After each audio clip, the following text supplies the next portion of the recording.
The Second Coming of Gluttony by Ro Eugene.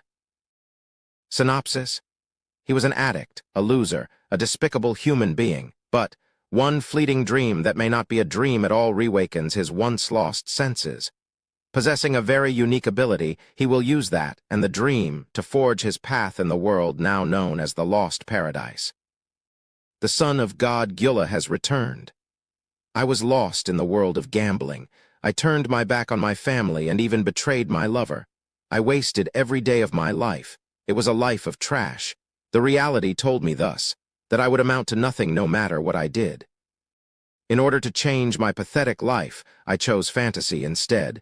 Even then, it was the same story. I wondered if salvation would come at the end of the long road. But I was forced to kneel down in defeat in front of a powerful entity. The tower I built up with my own hands crumbled into nothingness. Just for once, I dearly wished to know the truth about myself. Come closer, my child. I will not hold back this time. Chapter 1. Prologue: Pewhack, blood splattered everywhere.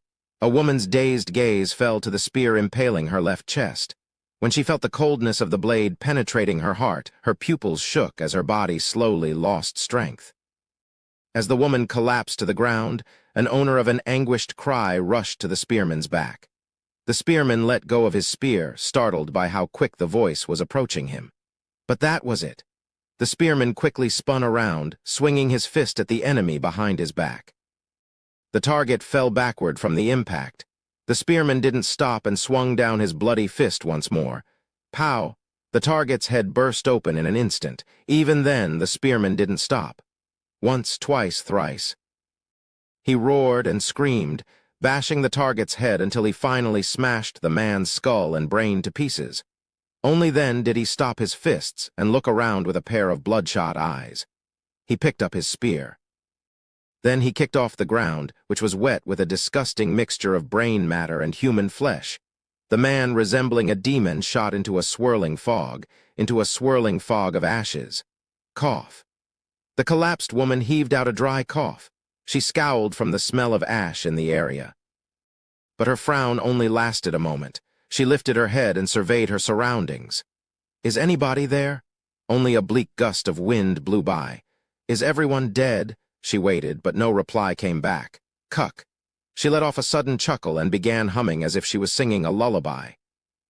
Dead, dead, everyone's dead. She looked at a burnt corpse near her and thought it looked better than some others. In another spot, a lump of meat that was once a human being floated in a pool of blood. She looked around once more as disappointment emerged on her expression. Her throat hurt. She somehow managed to raise her upper body before spitting out her saliva. Her complexion lightened a little before she looked up at the distant sky with her blurring sight. How did she end up like this? One day, an alien race appeared in her world. Although it was only discovered later on, this race had been chased away from its original home world. After suffering a crushing defeat, they had wandered aimlessly in outer space for a very long time before invading her planet, in order to become its new overlord. Those retards. This woman was the princess of a certain kingdom subordinate to the Empire. She was 6 years old when she heard the news of the alien race's appearance, and she was 10 when she heard the news of the Empire collapse. Despite being praised as the never-setting sun for their overwhelming technology and magic engineering, the almighty Empire had fallen in less than 4 years. Soon, the alien race devoured the chief deity worshipped by the Empire, turning the land into an ownerless wilderness. That was probably when everything began. Deprived of its chief deity, the planet fell prey to the many other races that had been eyeing the planet for an opportunity to pounce. The first invading alien race posed its leader as the new chief deity and began a bloody invasion throughout the planet. It was around then that new alien races began to appear one by one. One had appeared in the name of survival, one under the banner of conquest. Recalling the events of the past, the princess chuckled feebly. The land once ruled by mankind was now a war ground for several foreign races. Pushed around this way, pushed around that way, the original inhabitants devolved to a candle flickering in the wind. But accompanying the appearance of these foreign races were the 7 unworshipped gods, who were born together during the birth of the planet. The 7 gods promised to help the surviving humans, and the inhabitants promised to worship them in return. And so the deal was struck. But to the surprise of the inhabitants, help from these gods came in a strange way. Their method of fighting back was to form an army by summoning another race that most resembled the world's inhabitants. There was no other choice. Even the mighty empire was toppled in a brief 4 years, so how could the kingdoms that served under it resist the alien races? Furthermore, the population had fallen drastically due to the war. Those damned sons of bitches. The princess spat out a curse as she blankly stared up at the sky. We shouldn't have trusted them in the first place. In truth, it wasn't so bad in the beginning. The first Earthlings summoned to aid the inhabitants grew at a shocking speed under the gods' divine protection.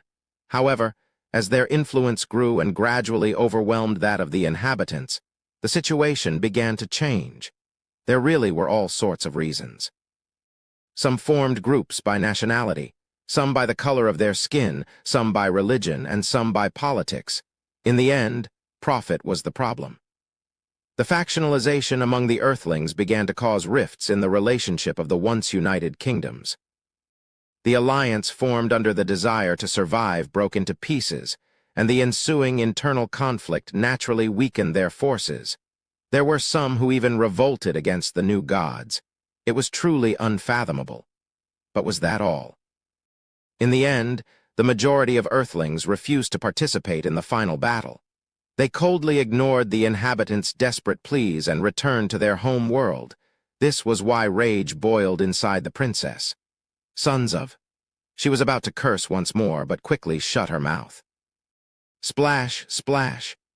A soft sound echoed out amidst the gradually cooling mountain of corpses. The sound approached her, but it stopped a bit to the right of her. Standing there was a burnt corpse. Amazing, in front of the corpse was a large darkness that couldn't be described with words. Truly amazing. I did not place much hope, but to think you survived this bloody battle, an Earthling, as if to answer the princess's question, the collapsed man raised his head. A powerful emotion surged up within the princess's heart, but she had no choice but to swallow it back down. The state of the Earthling was horrific, so much so that she wanted to avert her gaze. The number may have been extremely small, but it wasn't as if no Earthlings participated in the battle. The state of the burnt man clearly demonstrated that he had fulfilled his duty in this battlefield. When the princess thought this far, she began to develop a sense of sympathy. At the same time, she felt it was a shame, if only all the other Earthlings were like him.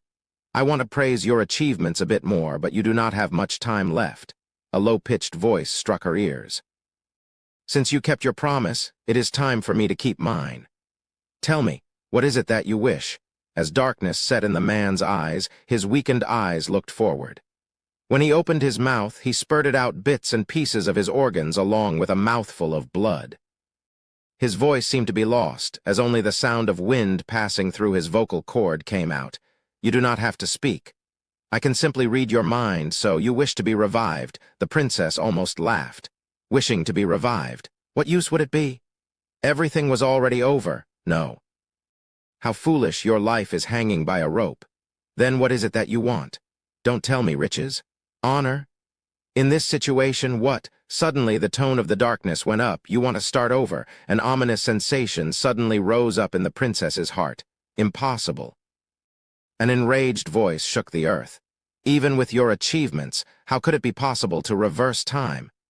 You wanted to return everything to the way it was with only what you've accomplished, impudent. Perhaps if you accomplished today's feats dozens of times more, but in the current state, I cannot grant your wish. Never mind your soul, not even a single piece of your body can be sent back. How persistent. Given that your life is about to end and the feats you have accomplished until now, I shall restrain myself. Tell me another wish. Then a heavy silence descended. Why did you make such a wish? Was the darkness moved by the pitiful sight of the man dropping his head? The voice reverberating in the princess's ears softened slightly. Child, hurry and wish for your revival. If that is truly your wish, you can ask again in the future after you've accomplished more feats. Though I can't say that it will be possible. The man's shoulders jumped ever so slightly. He seemed to be cackling. It was already a miracle just to have survived this battle. But he had to accomplish feats equaling dozens of what he accomplished already. The man, the princess, and the owner of the voice all knew it was impossible. The man raised his head just barely. His mouth moved slightly. Your memories, you want your current feelings to, since you can't send back your body or soul, you want to send back the feelings you felt here. The darkness seemed to be taken aback as silence descended once again, sending back feelings based on memories. Certainly feelings are only thoughts of your emotions.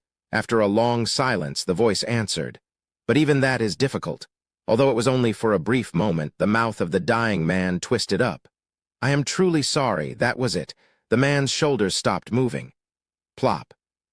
His head slumped, never to rise again.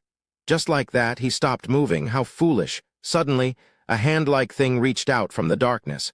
As if it suffered a great loss, it slowly caressed the man's head. I understand.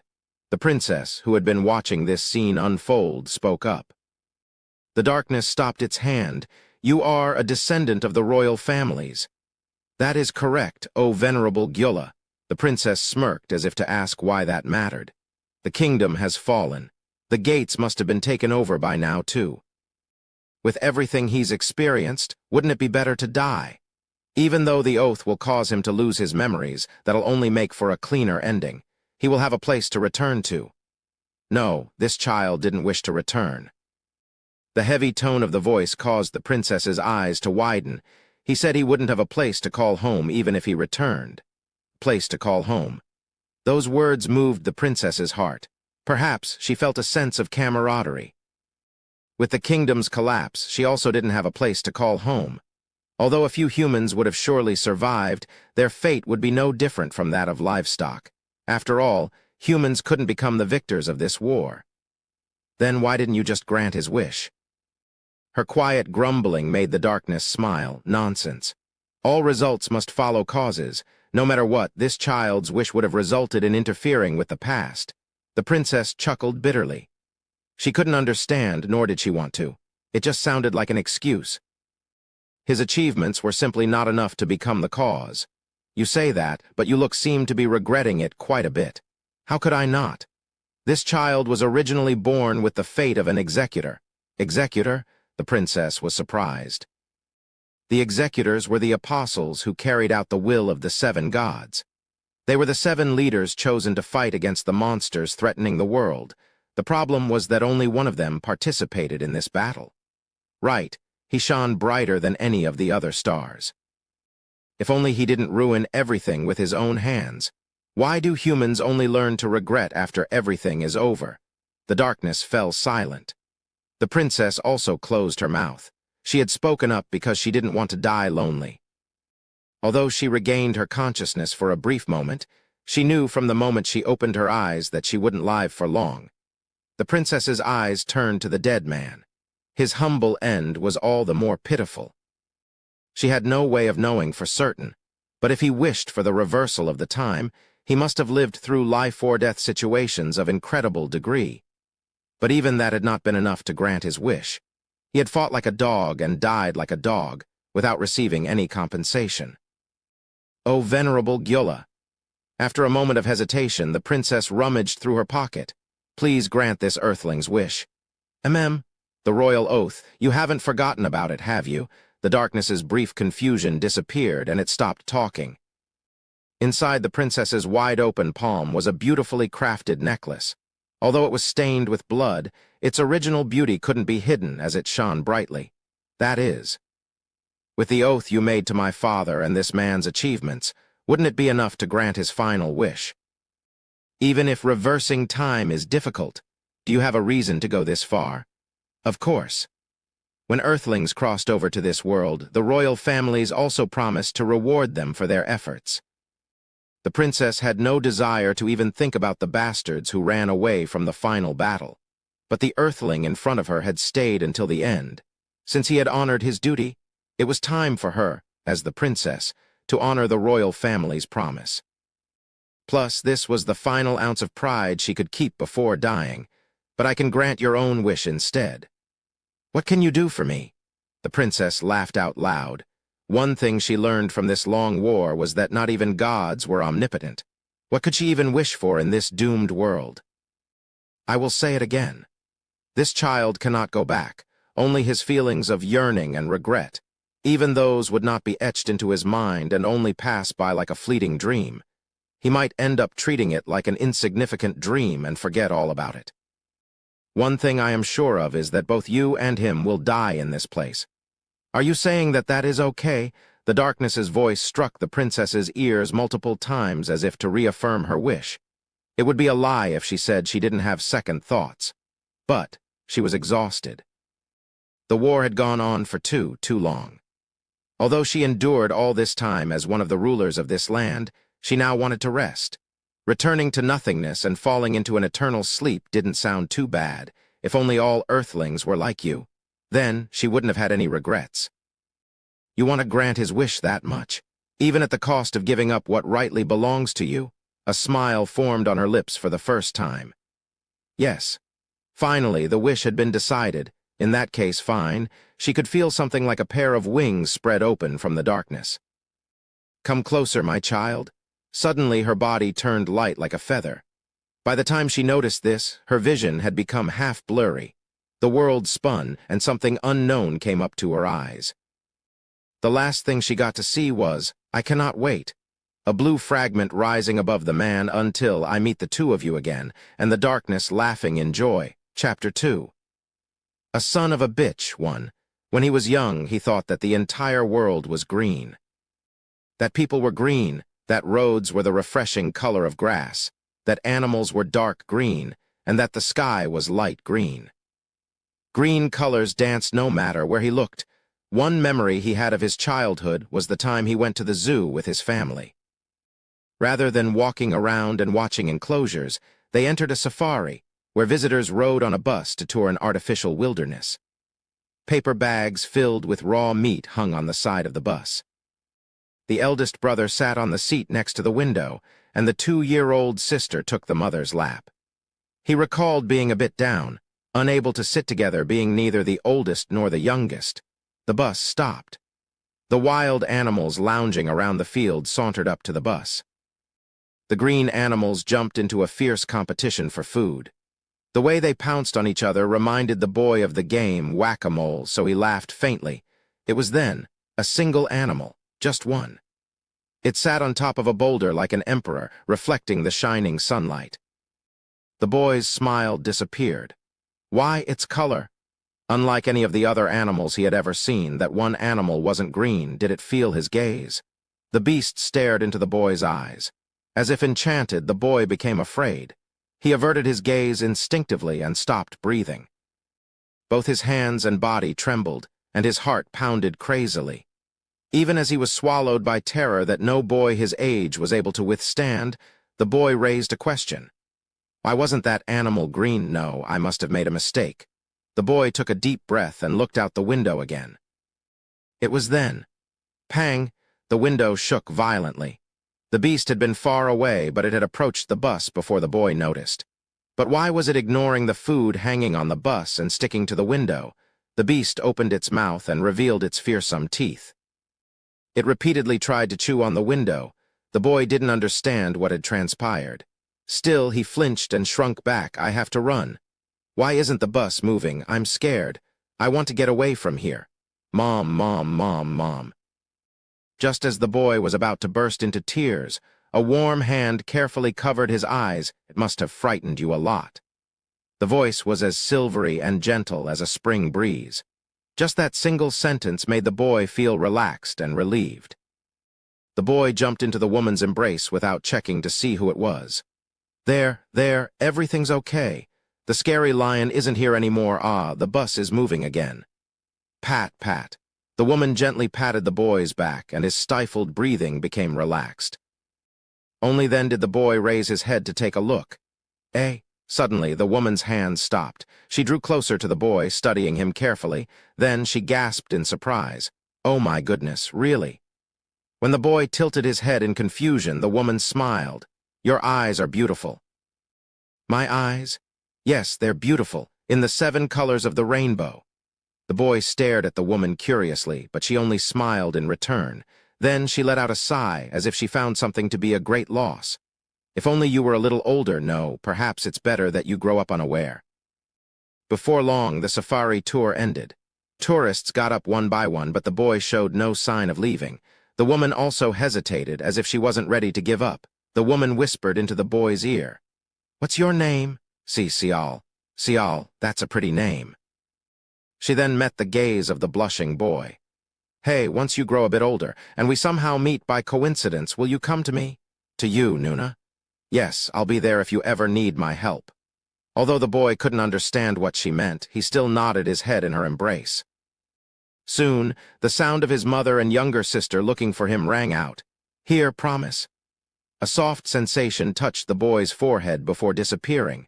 "Let us meet again, little prince." As the boy held his mother's hand and walked out of the bus, he looked back longingly.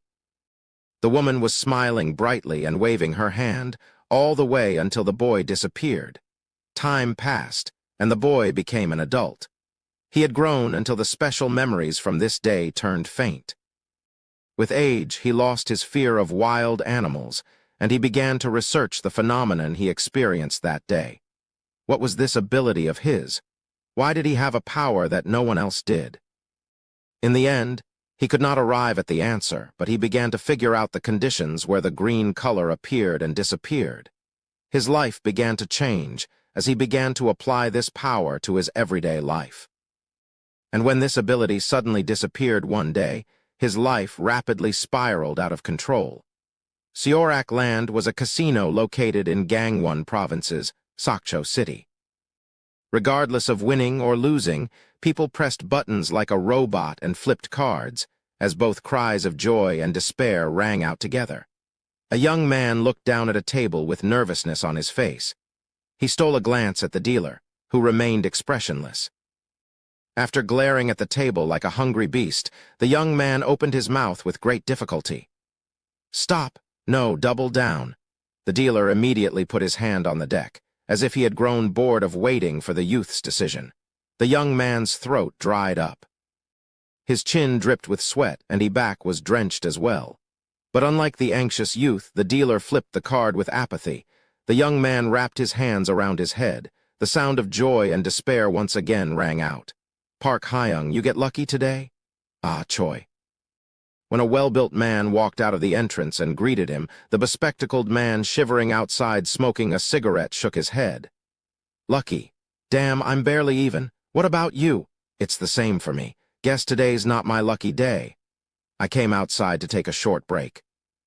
I have a small headache from staying at the same table for hours on end. I figured the cold wind would cool me off. When the bespectacled man grumbled, the well-built man grinned. "Yeah, I feel you, HM." Just as the well-built man began to rummage his pocket, a loud shout suddenly struck his ears. With their eyes wide in surprise, the two men turned their heads to a young man on his cell phone. Choi furrowed his brows before tilting his head. He kind of looks familiar. "Who?" "That young man on his phone. You know him?" "Him? Of course I do. That's Sial." "I think he's been coming here longer than you. I first saw him 3-4 years ago." Choi was inwardly impressed with how long Park had been here and stared at the young man with a shocked expression. "3-4 years. But he looks so young. He should be in his mid-20s now." "He used to be famous around these parts." Park licked his lips with a tinge of regret in his face, but Choi simply shrugged his shoulders. "Really? I've seen him a couple times. He didn't look all that special." "He's like that now, but for about a year he was the real deal." Back then, some people fought to move to his seat whenever he left. "Oh, I guess he has some skills then." No, I wouldn't really say he's skilled. He's bold, maybe. He knew when to gamble like a demon. He kept strict rules for himself, not going overboard, always bringing a set amount with himself. It felt more like he was coming here to play, not because of an addiction. Anyways, he was a weird one. How did he turn out like that then? Who knows? He suddenly started saying he couldn't see any more or something. It wasn't long until he became that. Park clicked his tongue and resumed smoking his cigarette. The young man was still holding onto his cell phone. He seemed desperate, as if he was pleading. Choi snorted. "It doesn't sit well with me." A young man like him should go out there and work for his money. As long as you're an adult, you're free to come here, no? If you put it that way, you're a young man, too.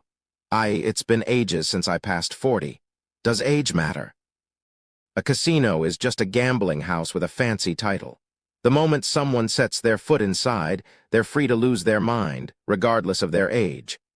Haha, I guess that's true. Bored of talking about the young man, the duo exchanged meaningless jokes and laughed. Father, please. Just this once, just one last time. I'm hanging up, you bastard. Father, TK, the line cut off one-sidedly and Sial immediately spat out a curse. I'm going to go fucking crazy. He had lost what little money he had left. All he had in his pockets were 4 casino chips, and he only had enough bills in his wallet to cover his taxi fare back. For a moment, he even considered trying his luck at the slots to recover even a little bit of what he lost. However, if he lost even that, he knew he would have to walk home. His eyes scanned his contact list once more. When the name Yu Xianhua showed up, he pressed the call button without hesitation. Unfortunately, it was still dawn, and no one answered the phone no matter how long he waited. Sial accessed the banking app and checked his balance.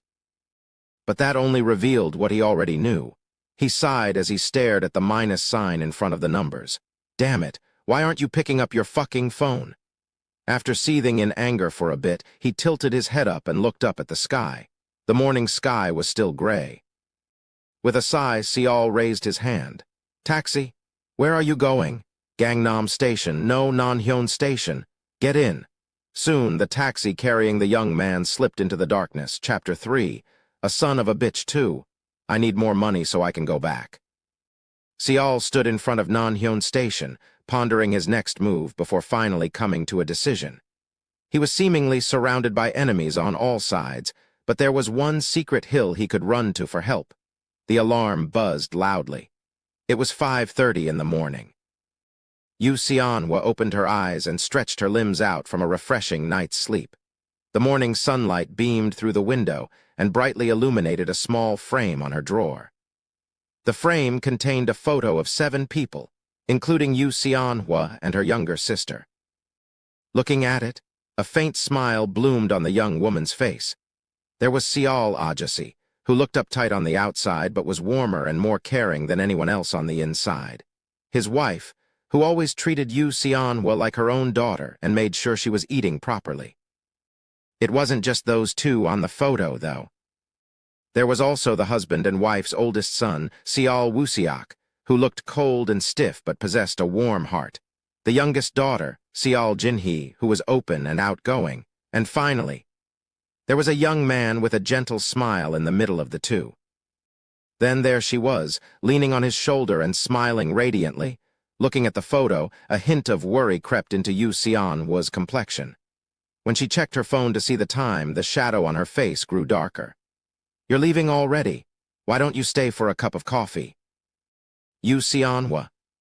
I want to do that too, but I really gotta go. I need to finish that piece and turn it in tomorrow.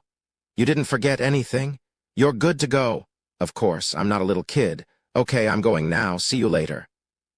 The front door closed shut, and tiny footsteps grew farther away. Left alone, Yu Xianhua finished her breakfast with a thin smile on her face. Her little sister's bright face had made her energetic as well. She had been nothing but happy in the few days, so much so that she began to wonder if it was okay. Right, she was definitely happy. That is if she were to disregard one little thing. After finishing her meal, she began packing her lunch with the leftovers when she heard footsteps growing closer to her door and snickered. Kung, kung. When she heard the hasty knocks on the door, she quickly went to unlock it, as if she knew this would happen. See. Didn't Unni tell you to double-check every? Yu Xianhua was about to lecture her little sister but froze up on the spot instead. You thought I was Seung-hee. The person standing in front of her wasn't her little sister. The man wearing clothes that were at least a couple of days old reeked like he went swimming in sewage. There were dark bags under his eyes as if he had not slept a wink. You, why are you here? Yo, it's been a while. Have you been doing well? Wow, this place looks spotless no matter when I show up. Sial entered the flat and took a look around. Once he spotted the leftovers on the kitchen table, he reached out with his dirty hands, shoved it down his mouth, and nodded with approval. Delicious. I was just getting hungry, so this is perfect. Make me some breakfast. Come on, hurry up. Who told you to come in? The young man's eyes widened from the voice full of hostility. What's wrong? This is my house, not yours. Don't you know forcefully entering someone else's house is a crime? What are you talking about? How is this place yours? I know full well my dad paid the security deposit for this place. I already paid him back a long time ago. Why are you talking about that now?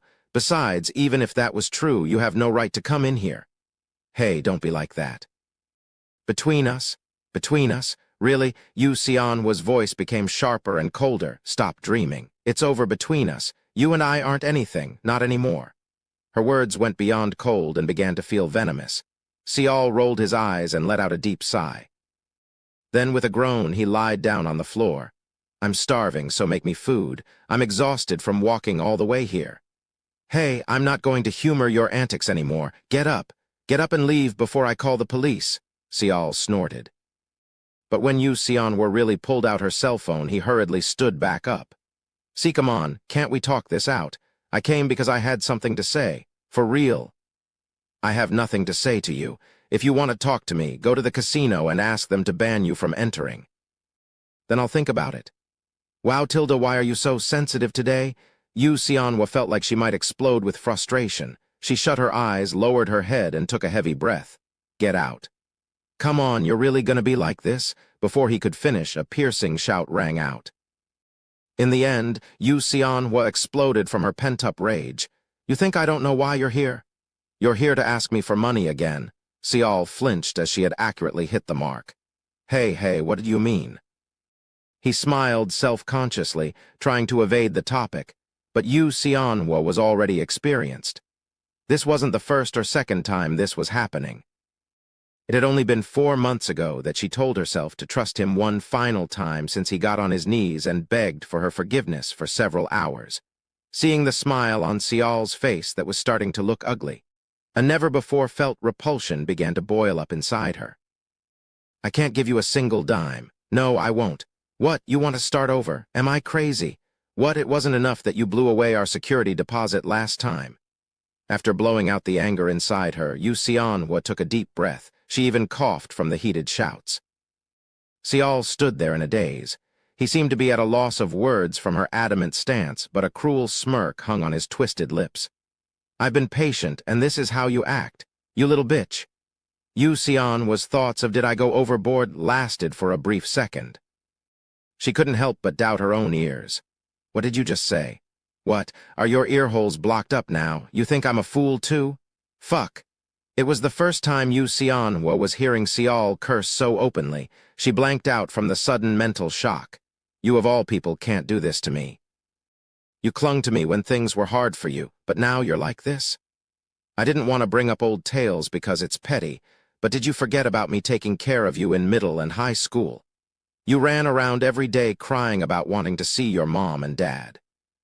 When your little sister came crying to me about you disappearing, it was always me who went out to search for you. A disgusting, nauseous feeling clogged up Yu Xianhua's throat. She tried to hold it in, but her eyes became wet and hot from the feeling of betrayal. What about when you wanted to go overseas and study but had no money? Didn't I postpone my own studies and support you? I even worked part-time to send you money so that you wouldn't starve out there. It was all true. Yu Xianhua wanted to go overseas to pursue her dream, but reality made it difficult. She agonized in secret as she couldn't tell anyone about her problems, and that was when the youth in front of her stepped forward. When he delayed going back to university just to support her with his tuition, she couldn't even describe how grateful and sorry she was.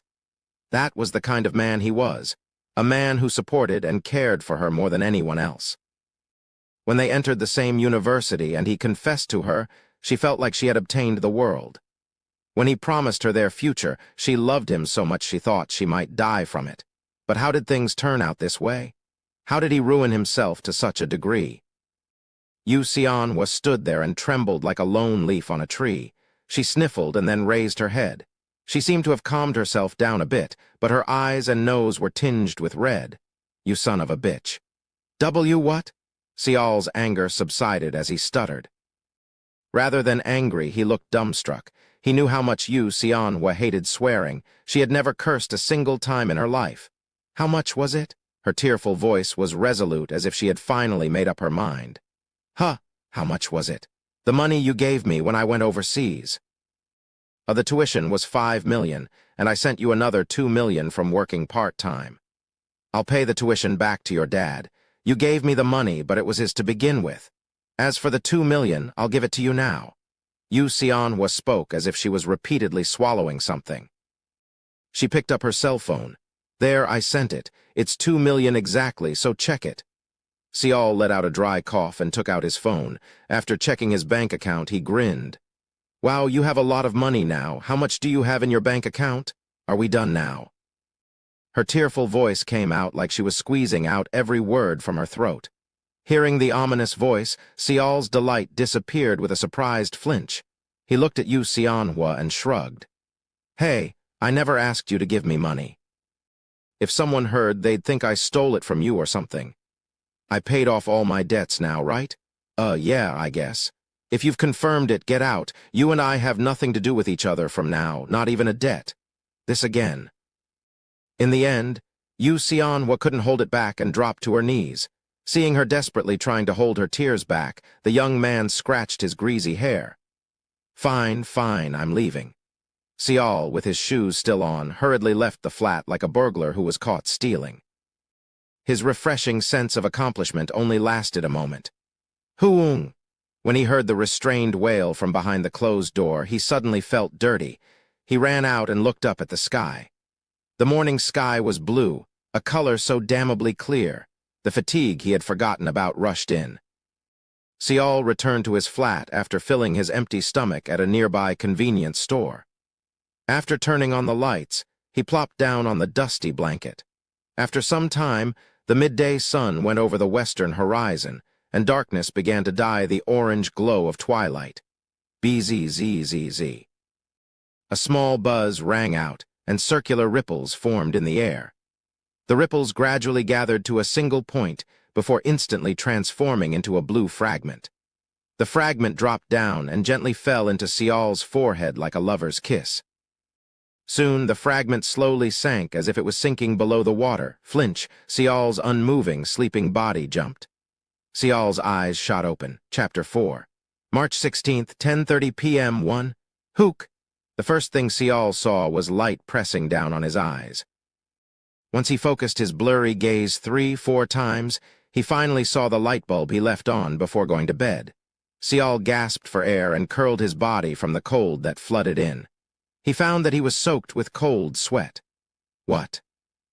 He wiped away the sweat on his forehead, but he couldn't stop his body's trembling. His mind wasn't groggy, but clear. However, he couldn't breathe from the intense emotions swirling inside him. He forced his body up and barely managed to lean against the wall. Immediately, the sigh he had been suppressing escaped from his mouth. Ah! Sial closed his eyes.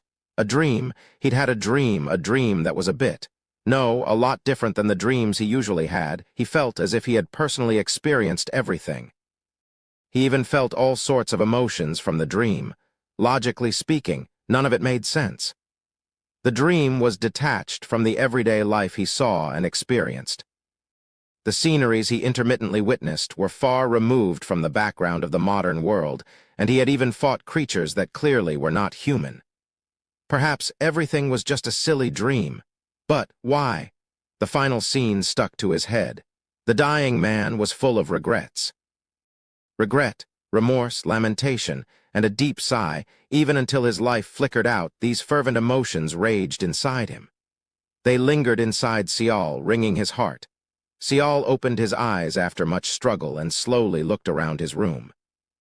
The blanket tossed to the side, the clothes draped over a ramen box, bottles of soju rolling around on the dirty floor, and a pack of cigarettes sitting on the same spot.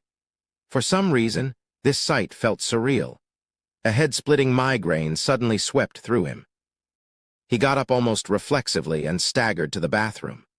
Once he drew a bucket of cold water and doused his head in it, his mind turned clear. When he couldn't hold his breath any longer, he raised his head out of the water. His own face reflecting off the bathroom mirror seemed too unfamiliar. His eyes were sunken, and his complexion was pale like a sickly man. "This is me." He slowly touched his face as light returned to his eyes. His old face was nowhere to be found, replaced by the face of an impoverished gambling and alcohol addict. He felt like he was looking at a dead man. He left the bathroom without even wiping off the water dripping from his chin. He put on his jacket almost angrily and pushed the front door open. His stomach ached, but he felt like he wouldn't last much longer if he didn't shove something down there. He stopped by the convenience store, but nothing grabbed his attention. Rather than leaving his house to grab food, he had stormed out because he felt he couldn't stay inside. In the end, he left after picking out a can of beer. He began to walk aimlessly until, eventually, he reached the spot below the Tanshan River Bridge. It was the place he frequented to lament his luck whenever he lost money at the casino. Sial cracked open the can and gulped it down. His stomach seemed to scream, but he didn't care. As he sat in complete silence, the emotions he had been trying to ignore flooded back to him like a tidal wave. How did I end up like this? Sial stared at Tanshan River's dark waters. He was in elementary school when he realized he was different from everyone else. He called his ability Green Eyes and considered himself a chosen child. He quivered with excitement, anticipating that something special would happen to him one day. Looking back, the stories of his childhood only made him blush in embarrassment. It wasn't until he got older that he learned being different from everyone else wasn't good, and that it was better to hide this difference. During the 26 years of his life, he had only determined 4 facts about his ability. If he focused his senses on his eyes, living things and objects would glow green. Among them, there were some that would lose the color even if he maintained his focus. If he involved himself with things that were green, nothing would happen. But if he involved himself with things that lost their green color, something bad would happen with over 50% chance. Sial focused on the over 50% chance. From a different perspective, it meant something good might have under 50% chance. The casino was what he chose to confirm this hypothesis. At first, he simply considered the casino a place of experimentation. Although he lost 60 to 70% of his buy-in, he only brought 100,000 won every time. If he lost it all, he left without turning back. Although he wasn't happy, the amount was no different from a college kid's allowance. The problem was with the days he actually won money. One time, he had even turned his buy-in to 5 million won in 2 days. He ate everything he wanted, bought clothes he only imagined himself wearing, and replaced his computer to the latest model. Even then, he still had a lot left, the taste of spending money. Once he experienced it, his life began to change. The number of times he visited the casino skyrocketed, and the amount of money he brought with him increased as well. He forgot all about his experiments and focused on earning money. As he was spending his days obsessed with winning money, his ability suddenly disappeared. It wasn't that it was out of the blue. His head hurt the more he used his ability, and he even developed insomnia as days where he couldn't fall asleep increased. As the symptoms worsened, the green color he used to see just by focusing a tiny bit became fainter. After he passed out one time from exhaustion, he lost his ability to see the green color even after concentrating for hours. Although his greed cost him his ability, he couldn't stop gambling. He had experienced the positive side of the variance of gambling. He believed he could recoup his losses if he won big just once. He didn't listen no matter who tried to talk sense into him. He had already fallen into the joy of gambling. The ecstasy he felt when he won was more electrifying than any other pleasure. From that point on, Sial's life headed straight down to the bottom of the abyss. And then, Sial clenched his teeth. Why did he suddenly feel like this? Baseless pride and reckless defiance arose in his heart. But whenever this happened, the emotions he felt in his dreams flooded in and drowned them out. Suddenly, he recalled making Yu Xianhua cry in the morning. Immediately, another powerful wave of emotions swept in, making him dizzy. Son of a bitch. Ah, clunk. The beer can fell from his hand and spilled on the ground. Why did I do that? The youth covered his face with his hands. He put strength into all his fingers and pressed down crazily. Just why did I do that? I didn't mean to. I shouldn't have said something like that. Damn it. He felt like a part of his heart was torn out. The emotions he felt from his dream didn't disappear as he became more aware of them. Instead, they became clearer. The feeling of regret stabbed his heart, and the edges of his eyes turned hot. Now he felt like he understood the truth. That him without his ability was just a worthless bastard. If only I never had this ability. The moment he finally accepted this truth, Sial felt the last bits of his ego being washed out of his mind. Q-hoo-hoo. He suddenly broke out into laughter. He burst out as if his heart would explode. But gradually his laughter turned into weeping. Hugh, I'm sorry. He regretted everything. He felt stuffy like something was strangling him. I'm sorry, Sianhua. A grown youth cried like a kid. I'd rather die than continue living like this. He had lived like trash, troubling everyone around him. He couldn't even imagine how much disappointment and pain he caused. Just like his little sister said, maybe it was better for everyone in the long run for him to just take his own life. Sial slowly got up. The slowly flowing river water seemed more alluring than ever before. He approached it in a trance and looked down at the river. The tears flowing down from his cheeks caused tiny ripples in the water. Glaring at the river fixedly, he stepped forward with his shaking legs. It was then. Suddenly, the color of the water changed. From the point where Sial's feet were, or more specifically, from the point he caused the ripples, green color bloomed outward.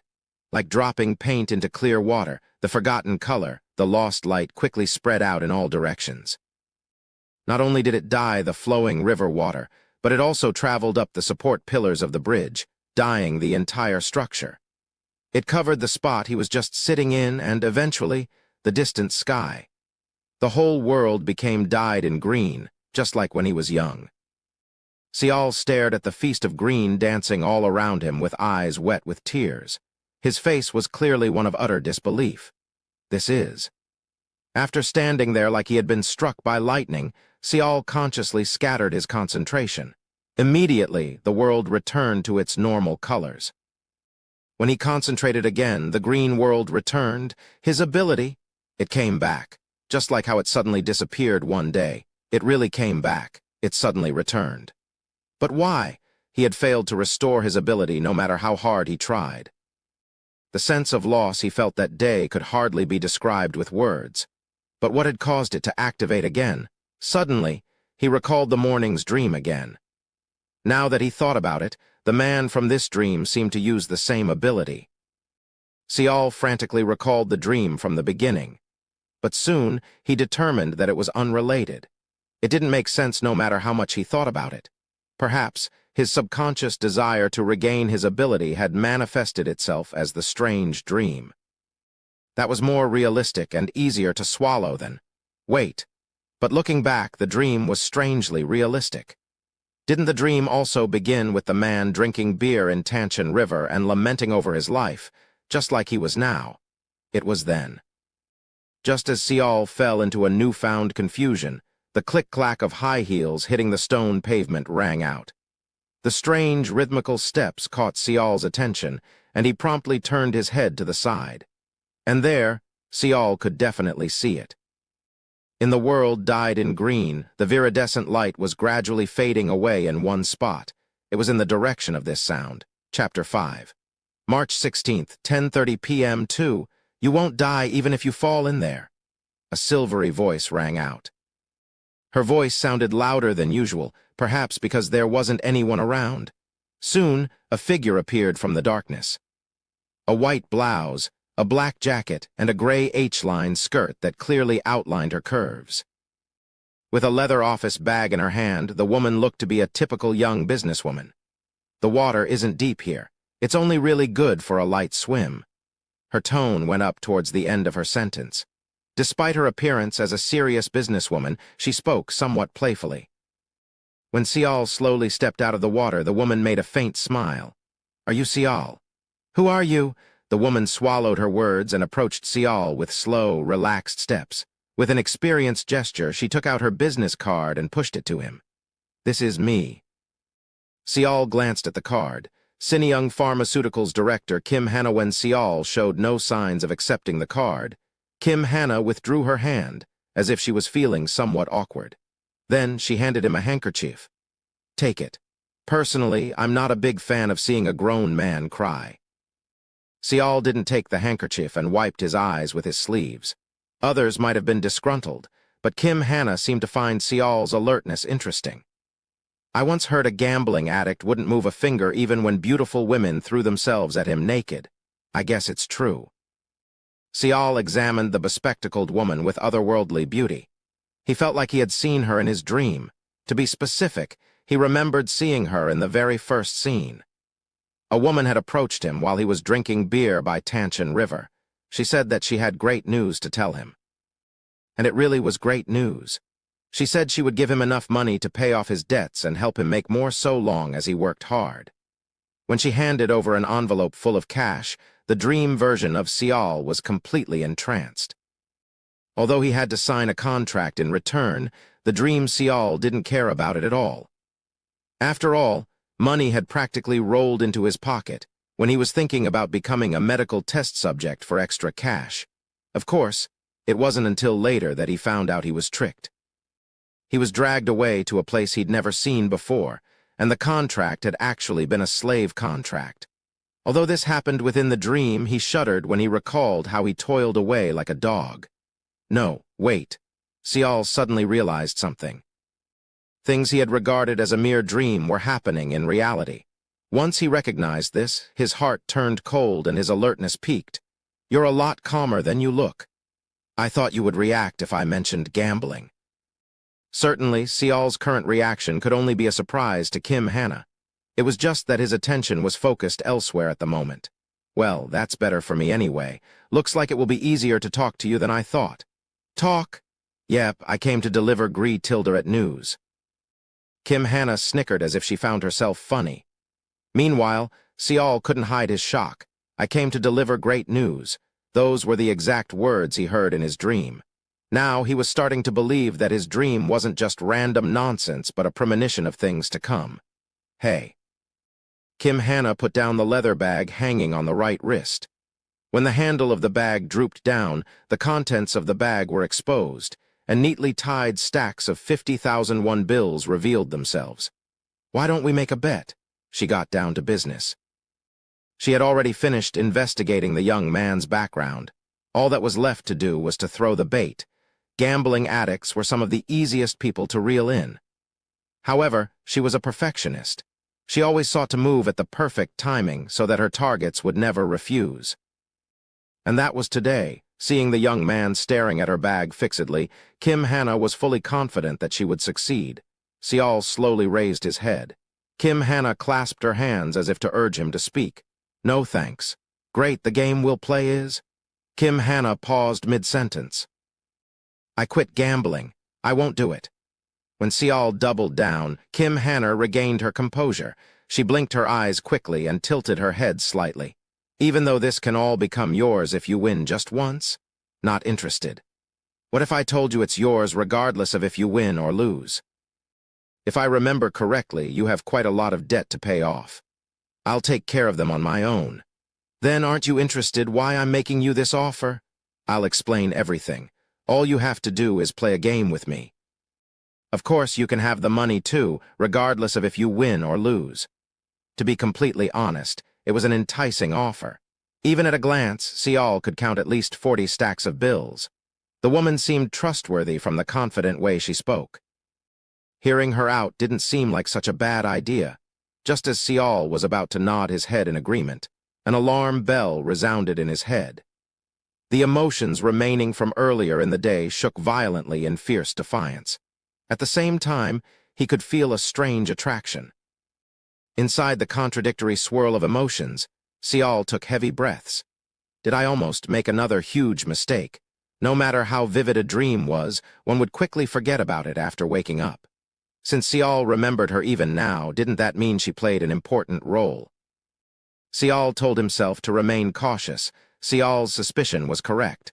Her words, all you have to do is play a game with me, could be interpreted in all sorts of ways. I refuse. Oh yeah. Kim Hana mumbled inwardly. His reaction was a surprise for sure. Kim Hannah had expected Seol to jump at her like a starving beast the moment he saw the stacks of money. That was the Seol Kim Hannah knew, but this situation wasn't completely unexpected either. Occasionally, there were those like him, fools who acted tough to get more out of her. Kim Hannah adjusted her internal evaluation of Seol. He didn't seem all that bad. At the very least, he seemed to be better than reckless idiots. Unfortunately, you picked a wrong opponent, you bastard. This wasn't her first rodeo. She knew full well how to convince people like him. How troublesome. Kim Hannah pretended to cross her arms and pressed the inner pocket of her jacket. Buzz, something vibrated. Ah, sorry, hold on a moment. She took out her phone and skillfully put on her earbuds. Yes, this is Kim Hannah. Ah, Tilda, yes, I'm talking to him right now. Yes, yes. Really? So we're recruiting that person? Glance.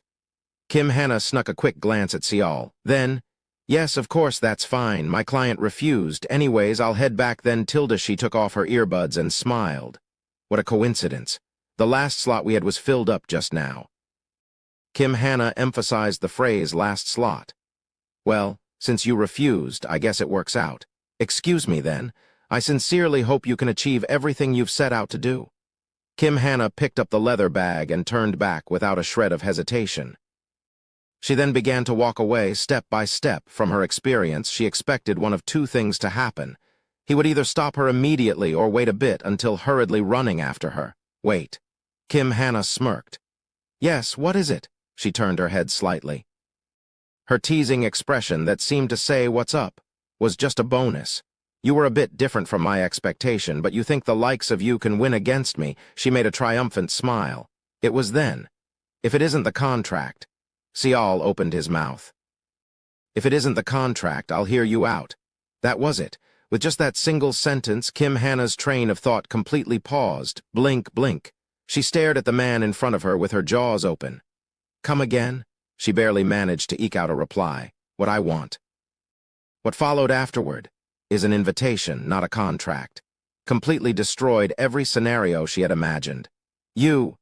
Kim Hannah's smiling face vanished completely. She slowly took off her glasses as her expression turned icy cold. Who are you? Her way of talking changed. A hint of hostility could even be felt from her tone. You already know. Seeing the woman drop her polite manner of speech, Seol also talked more casually. Kim Hannah's glaring gaze turned sharper. You're already from that side. You should know that's not true better than anybody. Kim Hannah almost agreed. She had picked out Seol as one of her targets half a year ago. Until now, he had not acted strangely in any way. Moreover, if he had gone over just once, he should have that on his body. However, she couldn't feel the aura of the mark. This was clear proof that Seol had no direct relationship with the other world. Faced with a situation she hadn't imagined in the slightest, Kim Hannah wasn't quite sure what to do. As far as she was aware, this couldn't be happening. You want me to believe that? Even though you know the difference between an invitation and a contract. What about it? Am I not allowed to say invitation? Seol's shameless response made Kim Hannah bite her lips. I'm not here to play with words. Who was it? Who contacted you first? That's not important. Seol purposely changed the topic. Everything he said until now came from his dream. Both the invitation and the contract. He had just thrown it out there as his feelings told him to. Since there was no way for Kim Hannah to know the truth, he figured it was better to let her misunderstand. After all, this was the only weapon of deception he had against her. What's important is that I want an invitation, not a contract. Hearing this, Kim Hannah took a deep breath. Fine, don't tell me if you don't want to. I'm curious, but I have no reason to hear you out. 1, 2, 3, 4. Kim Hannah counted numbers in her head to calm herself down. She had the feeling she was being swept away at the young man's pace. Separate from that, tell me why you want an invitation. Because I'm not interested in taking the contract and living as a slave. Seol answered simply. Kim Hannah's eyebrows twitched. Tell me why I have to use my precious invitation on a worthless gambling addict? Seol flinched. Before he realized, he was treating the morning's dream as reality. With that in mind, he couldn't help but wonder if he should continue. It wasn't too late. He could end the conversation now and pretend today's talk never happened. He had already resolved himself to quit gambling. He could start to regain the trust he's lost by getting an honest job and working earnestly. However, when he declared he wasn't interested in taking the contract, the unknown sense of repulsion he'd been feeling vanished. Now, the strange sense of attraction was the only thing remaining. He was curious in his own way. There was something he wanted to confirm as well. Sial recalled the dream's final scene. The dying man's emotion of regret was now pushing Sial forward. It was telling him to go forward. Sial finally understood what he previously felt. In order to go there, he had to absolutely refuse to take the contract. Sial clenched his teeth. He scavenged through his memories with all his focus. "You might regret it if you don't give me an invitation." "What? You said you were Shenyang Pharmaceuticals Director Kim Hannah, right?" "So." Shenyang is famous for continuously developing new medicine these past few years. It has something to do with that world, right? Sial's bid for victory worked. The calm expression Kim Hannah had been trying to maintain crumbled down. Before having today's dream, Sial knew nothing about the other world. It was obvious that information about it was being kept a secret from the public. He didn't know whether Kim Hannah was forced to keep silent or doing so voluntarily, but he assumed it was a weakness worth prodding. Since the current Sial was an ordinary civilian with no restrictions on his freedom, he didn't need to hold back. "I wouldn't even need to open my mouth. The 21st century is known as the information age, after all. You're threatening me? You're the one who tried to trick me first. What comes around goes around. Funny, you think anyone would believe you, a gambling addict of all people?" "Well, I guess you're right." When Sial readily admitted his error, Kim Hannah felt a sense of unease rising in her heart. Just how was he so relaxed? "But would your superiors think the same way?" Crack. The sound of gritting teeth rang out. "Can't complete a simple contract, can't keep an important secret. I'm sure they'll love you." "You son of a bitch!" Kim Hannah finally dropped her facade. Sial could tell he was getting close. He knew getting a scammer to curse was no different than making them wave the white flag. He briefly considered provoking her further, but quickly decided against it. Now that he had whipped her a few times, it seemed like a good idea to gently appease her. After all, she was the one who held the final decision. "Of course, I don't want to go that far either. You just have to give me one invitation." Sial took a step back. Kim Hannah was still gritting her teeth with a vicious face. A contract and an invitation are two completely different matters. "I can complete contracts with my authority, but not an invitation." "Didn't you say something about your precious invitation just now?" "Motherfucker." Kim Hannah bit her lower lip. "Some motherfucking deity you are. You said a time would come when I would have no choice but to use it." "This is what you meant." Kim Hannah ruffled her neatly combed hair as she cursed out another world's god. "I'm not lying. I have to receive permission for a normal invitation." Sial shrugged. Seeing his calm demeanor, Kim Hannah's boiling head gradually simmered down. The contract was a business. The invitation carried a different meaning, but it was technically an extension of that business. In that sense, Sial had surpassed Kim Hannah's expectations. He seemed to be a real talent rather than a slave. He made her feel like she was dealing with a veteran who toiled away on that side for several years. Of course, she knew that couldn't be the case. After collecting her breath, Kim Hannah opened her phone. But before she pressed the call button, an intense internal struggle stopped her. Damn it, just how did I end up with this son of a bitch? Changing a contract to an invitation wasn't an easy thing to do. No matter how much she embellished her words, it would be difficult to escape being blamed. As a career-centric woman, Kim Hannah couldn't stand having her record get blemished. She spoke with her phone still turned on. "You have to agree to 3 conditions." Chapter 6.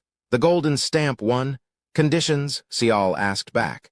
"Do you want to hear me out or no?" "I'm listening." Number 1. You have to swear that you've never entered that world before. Right here, right now. Sure, that's easy. Number 2, I want you to tell me your secret when I hand over the invitation, about how you knew these things. "I can't do that," Sial immediately refused. "What makes you think I would?" "I have nothing more to say about them. Even if I give you a special invitation. The phrase piqued Sial's curiosity, but he shook his head. "No, if I get to trust you a little more in the future, then maybe, but not now." Since he couldn't be 100% sure about Kim Hannah, he left room for interpretation. Kim Hannah tilted her head back slightly. Looking at the night sky, she let out a long sigh. The final condition. After you successfully enter that world, you have to negotiate with me first before anybody else, no matter what. Understood? What if I fail?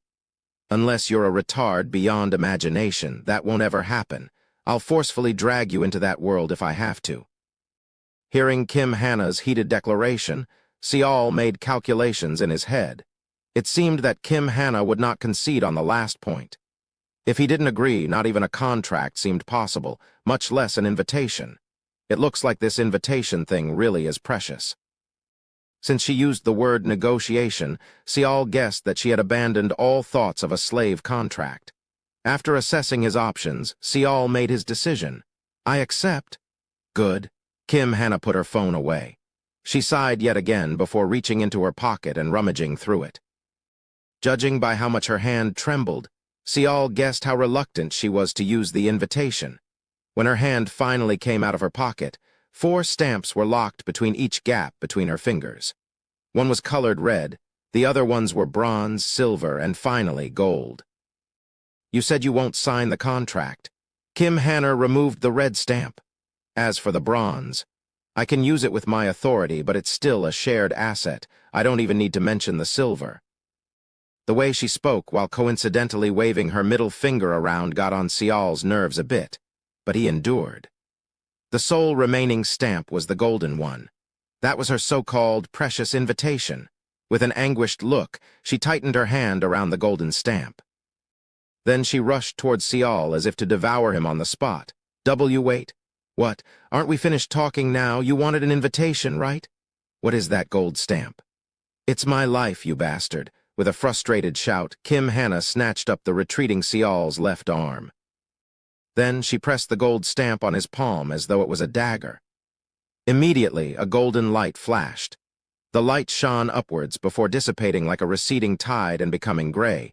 Feeling completely mystified, Sial shifted his gaze down at his left palm. Right in the middle, a small, round mark was emitting a reddish-gold light.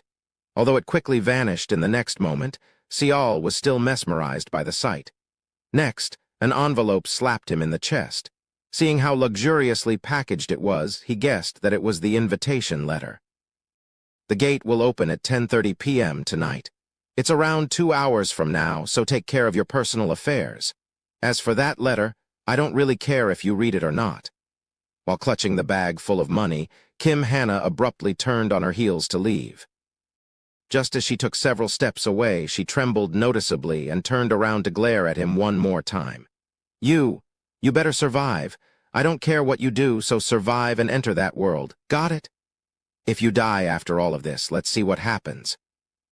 I'll get back every little thing you owe me, even if I have to chase you to the ends of the earth. Understand? She must have been furious, as her voice was laced with incredible killing intent. After that little outburst, she quickly disappeared into the darkness. Sial plopped down on his butt. It felt like a wild storm just swept by a second ago. He danced along to the tune being played at the time, but now that it was over, he felt completely drained. Sial clenched and loosened his left fist a couple of times before shifting his focus to the invitation letter. There was one letter neatly folded inside the envelope. For some reason, he ended up recalling his past while feeling rather proud of himself. He had never received an invitation before, either in his life or during that dream of his, but now that he did, he was somewhat moved. Sial carefully opened the letter. Greetings. We would like to thank you for accepting our invitation to Lost Paradise, a foreign world that is connected to ours. Lost Paradise is a world for the select few, a world full of heart-pounding adventure and dazzling riches. It is a world of living, breathing legendary ruins and fierce competitions. This invitation letter will guide the honorable guest to the steps of Eden and help you escape the drudgery of everyday life. This invitation letter is only issued to an honorable guest with the approval of the golden stamp. The opening time for the gate is 10:30 p.m., March 16th, 2017. We recommend that the guest open this letter at that time in a secluded place. This invitation letter is required during the confirmation of the marking as well as the starting bonus giveaway. Do not lose this letter and please bring it with you. This invitation letter allows the honorable guest to bring along another person as an aid. Ah, crap. Sial stopped reading every little word of the letter and took a look at his phone. The time was already well past 8 and racing towards 9. I don't have a lot of time left. Sial complained slightly before a wry smile formed on his lips. Kim Hannah told him to take care of personal affairs, but he didn't have much to do. His family had disowned him, and he didn't have any close friends either. Even if he didn't contact anyone for 1 or 2 months, no one would bat an eye. In fact, they would probably be happy that he wasn't bothering them. In any case, there wasn't much he could do with the remaining time. He wasn't told to prepare anything either. It was at this moment that Sial recalled Yu Xianhua. Sial shoved the invitation letter inside his pocket and got up from his seat. All of a sudden, he felt like he was running short on time. Sial immediately headed to a sauna. He scrubbed himself thoroughly and cut his hair at the barber's inside the sauna. Just like that, 1 hour flew by. Before he could even enjoy the refreshed feeling he had been lacking for days, he raced to his flat fast enough to give superheroes a run for their money. He switched to the cleanest set of clothes he could find, stopped by an ATM to withdraw 2 million won, caught a taxi and headed off to Nanhyondong. While on his way there, he worried constantly. Why have to go? She probably doesn't want to see me ever again. She even said it herself. Maybe it'll be better for both of us if I just send her the money through the bank. However, Sial soon realized that doing so would serve as self-satisfaction. Sial knew how much he hurt Yu Xianhua with his words. He wanted to apologize, even if that meant receiving a well-deserved slap in the face. His heart pounded louder and faster the closer he got to Yu Xian, was home. After reaching the front door, Sial collected his breath and rang the bell. But no matter how long he waited, no one answered. Tock, tock. He knocked on the door several times, but it was still dead silent. Sial checked the time and noted that he had less than 10 minutes remaining. Is she still at work?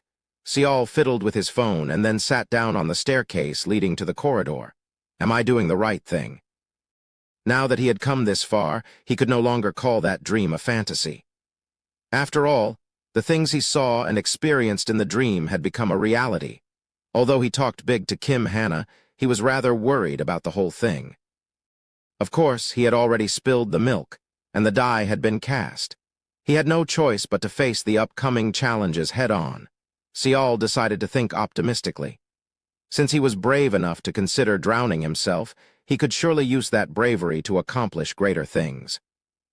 Just as he made up his mind, the clock reached 10:30. Sial looked around his vicinity and saw no one. Ding! Almost at that exact moment, he heard a chime coming from the elevator. He saw a triangular green light indicating one. Someone was coming up. Before he lost the chance, Sial hurriedly pulled out the paper bag containing 2 million won. Then he got on his knees and shoved the bag inside the mail slot of the door. Just as he finished, a circular light appeared above Sial's position. The mysterious light swallowed him before vanishing without a trace. This happened in the blink of an eye.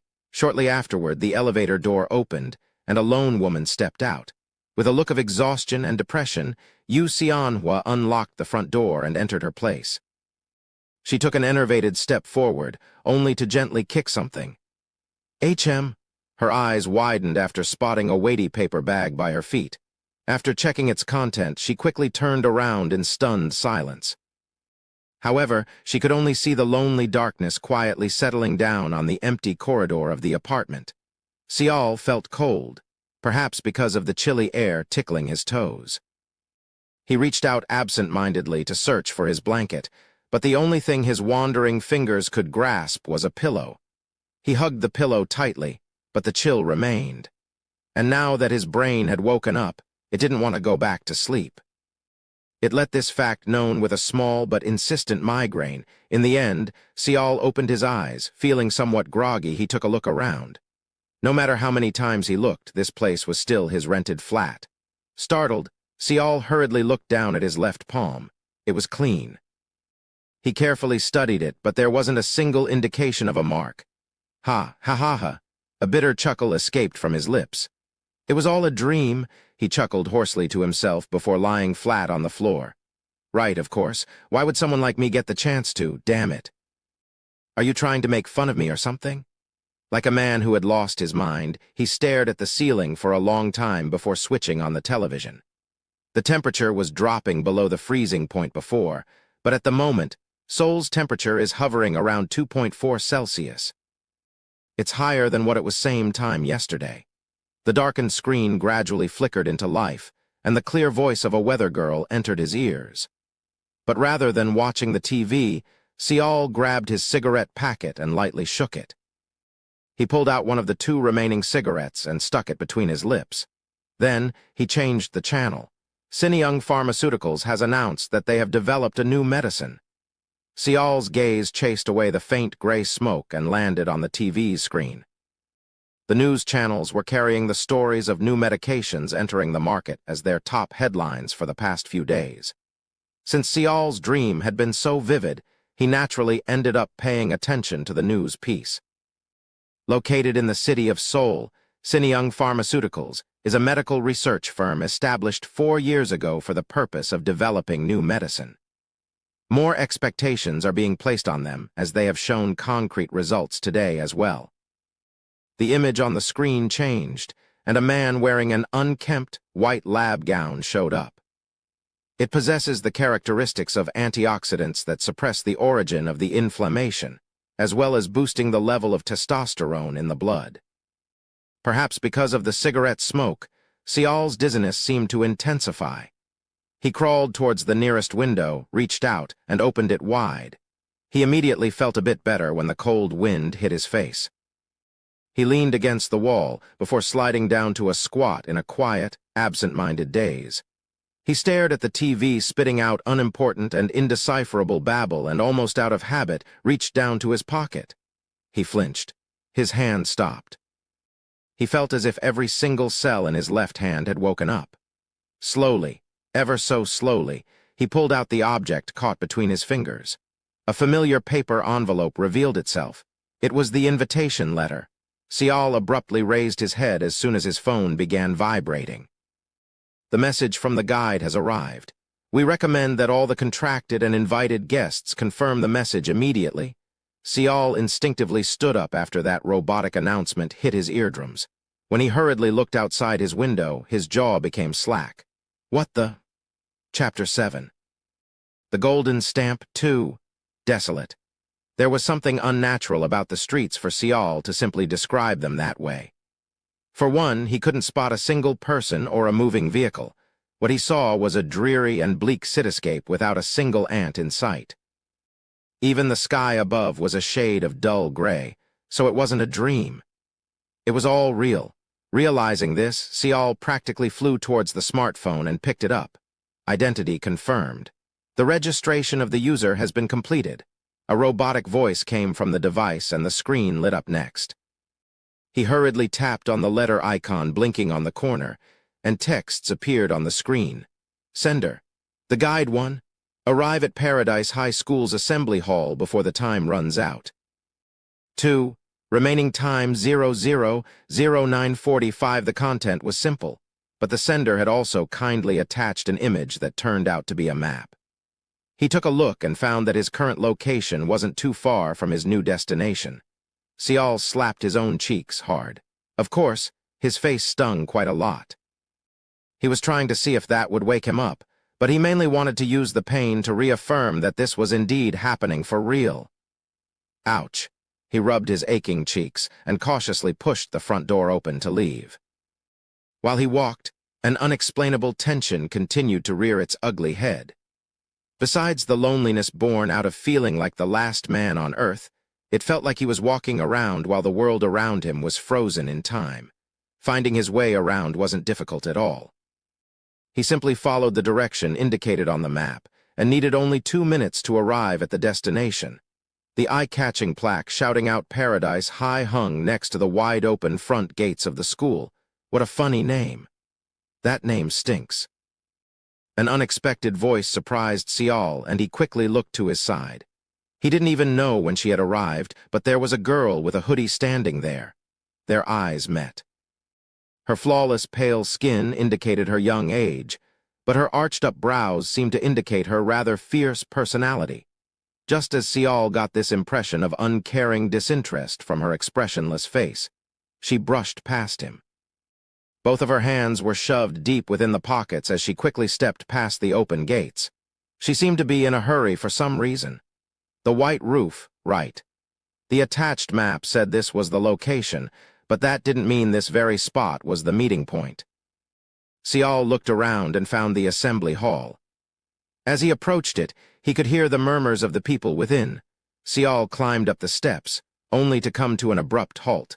An unexpected person was standing by the entrance to the hall. To be more specific, a blonde woman wearing a full-on maid outfit was graciously waving her hand at Sial.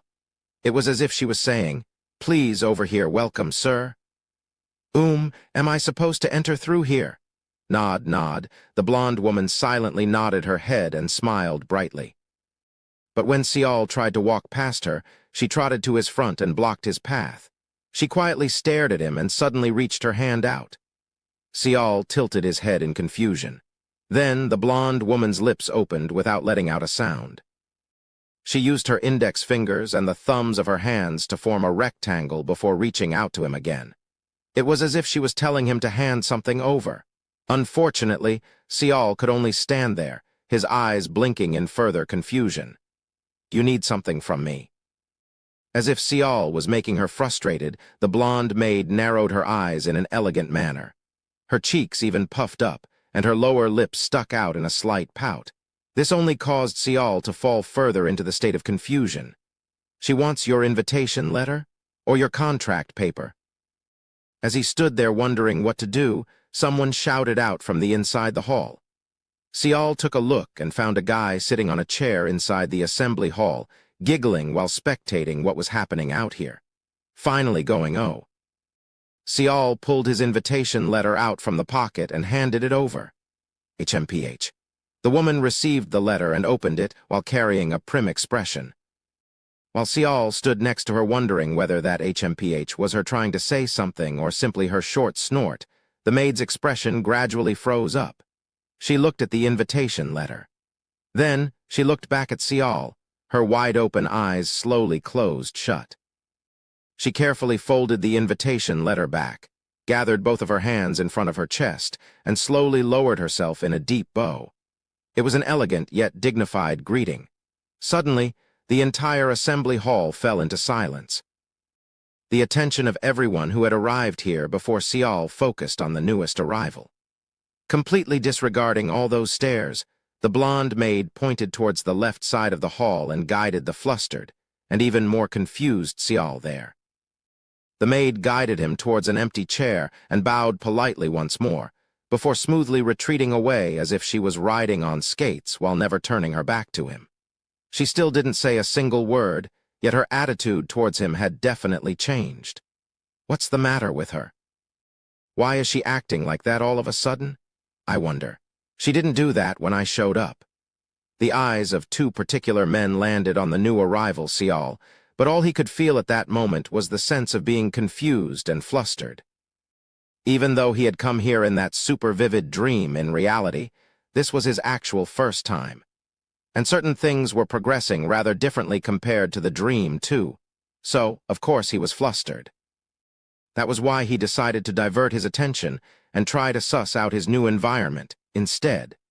The number of people gathered in the assembly hall was well over 30. What was especially noticeable was that they were divided into left and right sides as if to separate the two.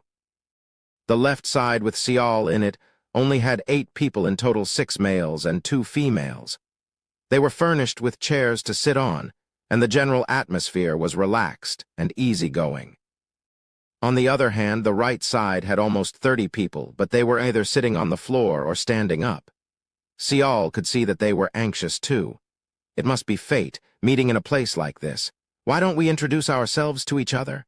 A man suddenly spoke up. He looked bored from all the waiting. He was also the one giggling at Sial just now. His loud and manly voice managed to attract the attention of everyone present. The front part of his hair was slicked back to reveal his equally manly face. A faint smile formed on his lips as if he enjoyed being the center of attention. "Nice to meet you all. I'm Kang Seok, and these two guys over here. Hey, guys, introduce yourselves. I'm Yi Hyung-sik, Jeong Min-woo." It was unclear if they were friends before coming here or became friends after arriving. The two men briefly introduced themselves. Seol inwardly assigned nicknames to both of them since their physical traits were rather distinct. He nicknamed the former Skinny and the latter Fatty. As for the first guy who spoke up, Seol gave him the nickname Rock. "What's your name?" Kang Seok's next target was the woman Seol wearing the hoodie, the one Seol ran into at the school's gate. She seemed to be completely uninterested. It was as if she wasn't even listening to what was being said around her surroundings, only immersing herself on the phone screen. In other words, she was ignoring Kang Seok's question. Kang Seok scratched his head and awkwardly smiled. She must be one of those picky and arrogant women. "Without a doubt." Yi Hyung-sik chimed in. "That's kinda embarrassing. Is there anyone willing to save me?" Kang Seok's gaze landed on the remaining woman of the group. She tightly squeezed the hand of a teen boy sticking close to her and awkwardly smiled. "Oh, my name is Yi Seala." "So it's Miss Seala. How about the gentleman next to you?" "He's my little brother, Yi Sungjin." Upon hearing the words little brother, Kang Seok seemed more interested. "You two are blood siblings?" "Yes, we are." "May I ask how old you are? I mean, you two seem a bit too young to be here." "Oh, my apologies if that offended you." "Oh no, it's fine. I'm 18 and Sungjin is 2 years younger than me." "Wow." Kang Seok let out a surprised gasp as if he found this fact quite surprising. He quickly formed a beaming smile and offered his hand. "Oh, that means I can drop the formal speech. I'm 29 this year. Since we all received invitation letters, let's get along well. Think of me as a reliable uncle." "Oh, thank you very much."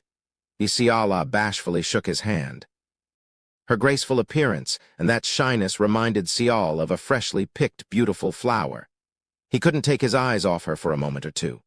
Even Kang Seok didn't let go of her hand for a while.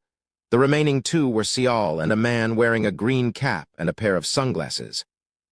The cap-wearing man was busy moving his lips up and down as if he was chewing on a piece of gum, while listening to music via earphones stuck to his ears. His legs also moved along to the beat, leading to an overall impression of him being a bit of restless busybody. He also didn't introduce himself, as if such things didn't interest him.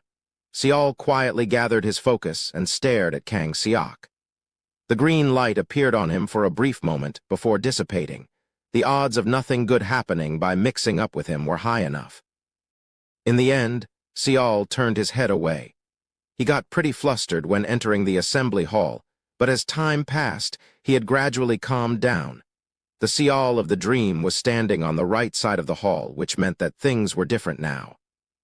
Just what was that golden stamp, and why did it warrant such different treatment? He tried to go through his memories once more for answers, but he couldn't recall anything. I'll get to find out eventually. When he checked his phone for the time, he saw the countdown tick from 00000012. 000000. It's time. Suddenly, a voice came from the front of the hall. On the stage, a tuxedo-wearing man walked up in a dignified, disciplined manner. Everyone present was quite surprised since there was no one there just a second ago. The stylishly dressed man sported a clean and neat hairstyle, as well as a monocle over his eye. He raised a hand towards the blonde maid standing by the entrance. "Is this everyone?" The maid shook her head softly, pointed towards the group on the right side of the hall, and then raised 4 fingers up. 4 people. "Well, it's fine. We can't wait any longer, so just close the door and unleash it." When the blonde maid showed some sign of hesitation, the man who kind of resembled a head butler narrowed his eyes. "I am the guide. It's not like it's difficult to get here. Those who can't even adhere to the schedule aren't needed here."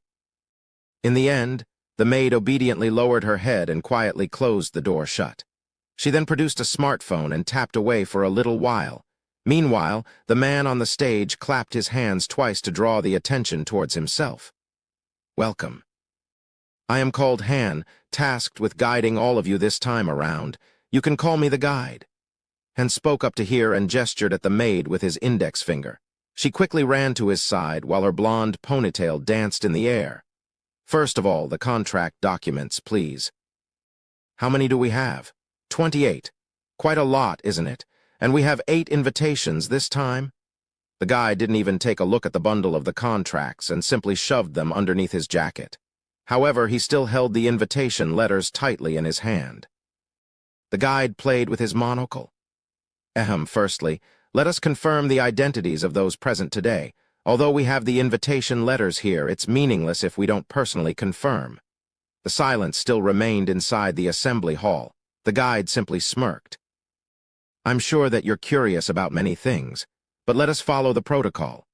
Everyone present here, please think of bringing up your status windows or simply yell status in your minds. It's fine to say it out loud as well. Status windows, status, just as Sial thought like this. In the empty air right in front of his eyes, a sudden avalanche of texts came crashing down. Your status window 1. General information summon date, March 16, 2017. Marking grade, gold sex/age, male/26 height/weight, 180.5 cm/80.6 kg current condition. Good job, LV. 0 invited nationality, Republic of Korea Area 1 affiliation. N/A alias, N/A2, traits 1. Temperament weak-willed. Possesses a weak will, thus unable to make decisions alone, nor sticks to ones already made. Short-tempered. 2. Aptitude, average. Normal in every way, possesses no particular talent or qualities.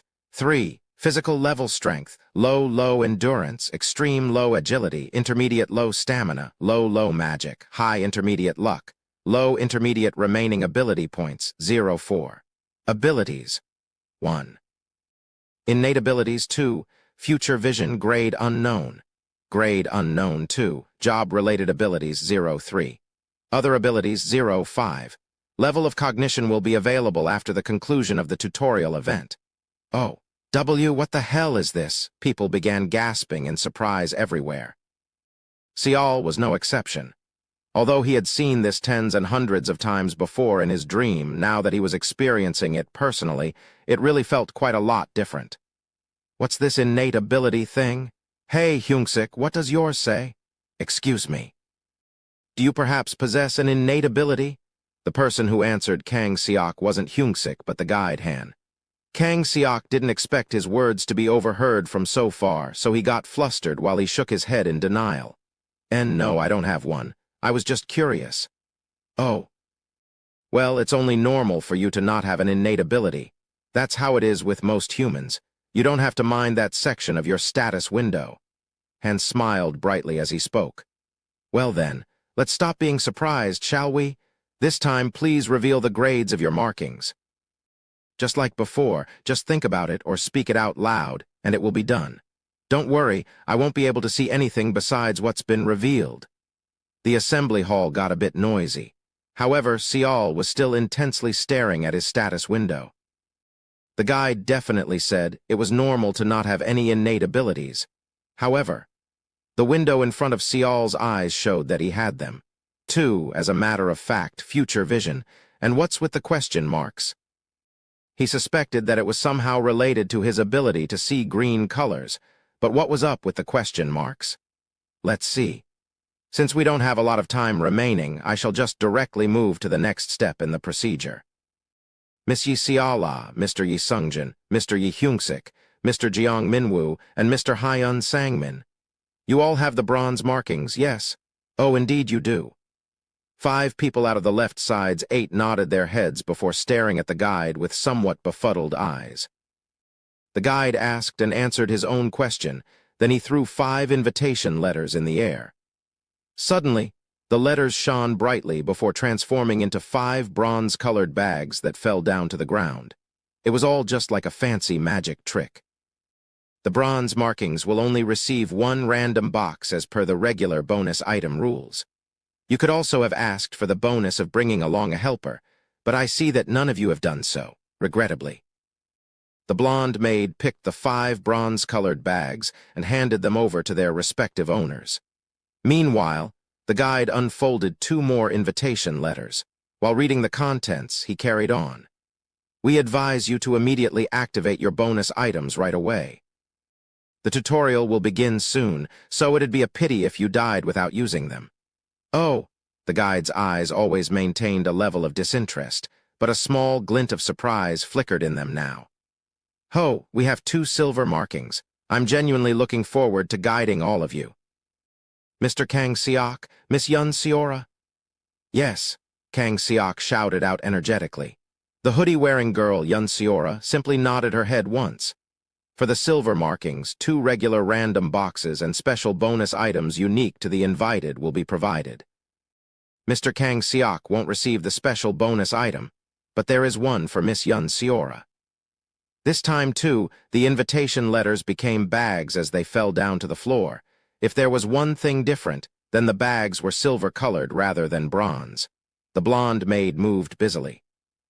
Meanwhile, the eyes of the guide landed on one man, and that was Sial, still stupidly staring at the empty air in front of his eyes. Please reveal the grade of your marking. Han's voice was low, but it contained an undeniable power. Sial was too preoccupied with the whole innate abilities thing until then, but when the voice powerfully reverberated within his eardrums, he quickly snapped out of his daze and asked back. Reveal my markings grade? Yes. Oh, it's fine now, so. The guide suddenly stopped his words and stared hard. What? His eyes widened as he stared at Sial, or to be more specific, his revealed markings grade? G gold. The blonde maid, who finished distributing the bags, lightly trotted to the stage and used her elbow to gently poke the waist of the dumbstruck guide.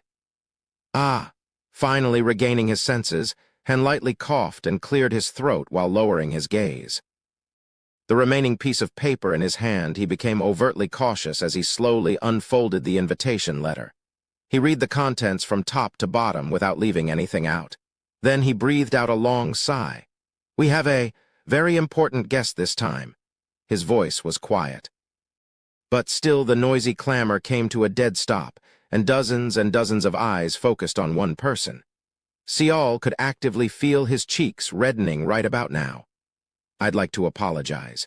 It is my first time guiding a gold mark after all. No, even in history, there has been only one prior event like today's. I've only heard about it until now. Sial wondered if this gold marking thing was such a shocking matter. Han's words didn't even sound like an excuse, just some babblings of a stunned man. When the blonde maid giggled softly, Han cleared his throat again. All right, let's carry on, shall we? He lightly threw Sial's invitation letter. The paper exploded into a brilliant shower of light before transforming into a single bag, and there were 6 things written on the tag of the gold bag. 3 regular bonus items, plus 3 special bonus items unique to the invited, quite unlike any other invitation letters. Kim Hannah made sure to pack hers to the brim, it seemed. For the gold marking. Oh! Han's jaw dropped after he read the list of bonus items. Chapter 8. The Awakening 1. The guide remained shocked for a considerable amount of time, being unable to complete his sentence. Then, his lips began twitching in an ugly manner before he hurriedly covered up his monocle with his hand. However, Sial still got to see the lens emit some sort of light before it was covered, though. Fuck, the one who invited that man, are you watching right now? The guide growled quite menacingly. What is the meaning of this? Why is a guide even necessary if you plan on doing things this way? It seemed that Han was really ticked off. Are you making fun of me? Was your experience during the tutorial that unpleasant? You're trying to completely rip it to shreds, is that it? Just how did you even know what that man would need in here? Suddenly, the light from the lens vanished. The guide issued a short but sharp groan and began chewing his lips. Completely and utterly disregarding Han, the blonde maid simply picked up the golden bag and gracefully brought it to Sial. Han didn't try to interfere, but his complexion was visibly complicated. Just what was in this bag, then? Sial couldn't help but become quite curious now. Even the taciturn Yun Seora craned her neck slightly to sneak a better look. Seol confirmed that there were 6 items listed on the tag attached to the bag. Necessary box. X3 survival points 5,000 points mark of survival. X1 diary of an unknown student. X1 the first thing to attract Seol's gaze was the so-called necessary box. He heard that both the bronze and silver marks got random boxes. His had a different name. Please open and apply your bonuses here. Unlike before, Han's voice seemed to possess far more urgency than before. Since he was planning to do that anyways, Seol slowly unlocked and opened the bag. 5,000 survival points has been credited to you. You have acquired 1 mark of survival. The diary of an unknown student is currently being updated. The smartphone buzzed and vibrated in his pocket, but Seol couldn't feel it. Why? Because his attention had been stolen away by the 3 boxes with all sorts of intricate symbols and runes covering them, neatly tucked to the bottom of the bag. There should be 3 boxes inside the bag. You can just open them. Nothing complicated to worry about. Han tried to add some explanations in a friendly manner, but he failed to hide his eagerness to see what were inside those boxes. Shit, all this suspense is killing me here. Hey, is it fine if we open the box together? Kang Seok, who had been staring at Seol's bag with barely disguised greed, stood halfway up from his chair. It was right then. Sit back down. A powerful but still well-mannered voice slammed into Kang Seok's eardrums. No, I told you to sit back down. Han's voice sounded incredibly cold. Kang Seok nervously swallowed his saliva and parked his butt back down on the chair. The guide, Han, snorted out once, and then began fiddling with his monocle. His bonuses are reserved only for that person. They are things you, Mr. Kang Seok, should neither see nor even desire. Han then shifted his gaze back to Seol. The assembly hall fell into the grips of the deathly silence yet again. Not even the sounds of breathing could be heard now. As for Seol, each of the boxes were no bigger than an adult's clenched fist. Pressured by the silent stares, Seol reached inside and carefully opened the first box. The necessary box, X1, has been opened, scanning for the most needed item during the current situation. Please wait. The awakening of the innate ability has been initiated. When Seol blinked his eyes once, new messages began popping up one after the other. Your innate ability, Future Vision, is responding to the awakening of the new ability. The innate ability has evolved into 9 eyes. The central direction, 1, of your innate ability 9 eyes, the green color. General observation has been fully unlocked. Please confirm your status window, green color. General observation. Hearing the announcement that he should check the status window, Seol raised his head, which led him to peek at the top of Yun Seora's craning head. Yun Seora's status window 1. General information summon date, March 16, 2017, marking grade, silver sex/age, female/20 height/weight, 166. 2 cm/53.4 kg current condition. Good job, LV. 0 invited nationality, Republic of Korea, Area 1 affiliation, N/A alias, N/A2. Traits 1. Temperament, cool-headed. Her actions and thoughts are not swayed by emotions and is always calm, indifferent. She's not easily interested in anything particular. 2. Aptitude, brilliant. Possesses a smart brain as well as good overall talents, highly observant. Will carefully analyze and study items and events all around her. She must have sensed his gaze. Yun Seora raised her head, and Seol almost reflexively cried out. He quickly averted his gaze, but her status window didn't disappear from his sight. It wasn't just her general information and her traits, either her physical level, talents, and even her consciential awareness were laid bare. Not knowing what happened, Yun Seora could only tilt her head. From Seol's perspective, this whole thing felt absurd. Didn't Han say that one status window couldn't be observed by others without permission from the person herself? Seola's status window 1. General information summon date, March 16, 2017, marking grade, bronze sex/age, female/18 height/weight, 160.6 cm/49.8 kg, current condition. Good job, LV. 0 invited nationality, Republic of Korea Area 1 affiliation, N/A alias, N/A2, traits 1. Temperament, virtuous, possesses a fine, gentle, and benevolent personality, deeply caring. Possesses deep love and care, dependent, unconsciously seeks someone to depend on. 2. Aptitude, a jack of all trades, good at various activities, high concentration. Can use 100% of her concentration while performing an action. When Seol sneaked a glance at Seola to make sure, he also got to see her status window. Now feeling somewhat befuddled, Seol was about to raise his hand when he realized his mistake and quickly lowered it. Yes. Are you curious about something? However, the guide didn't miss Seol's actions. Have you opened your boxes? Yes, I have.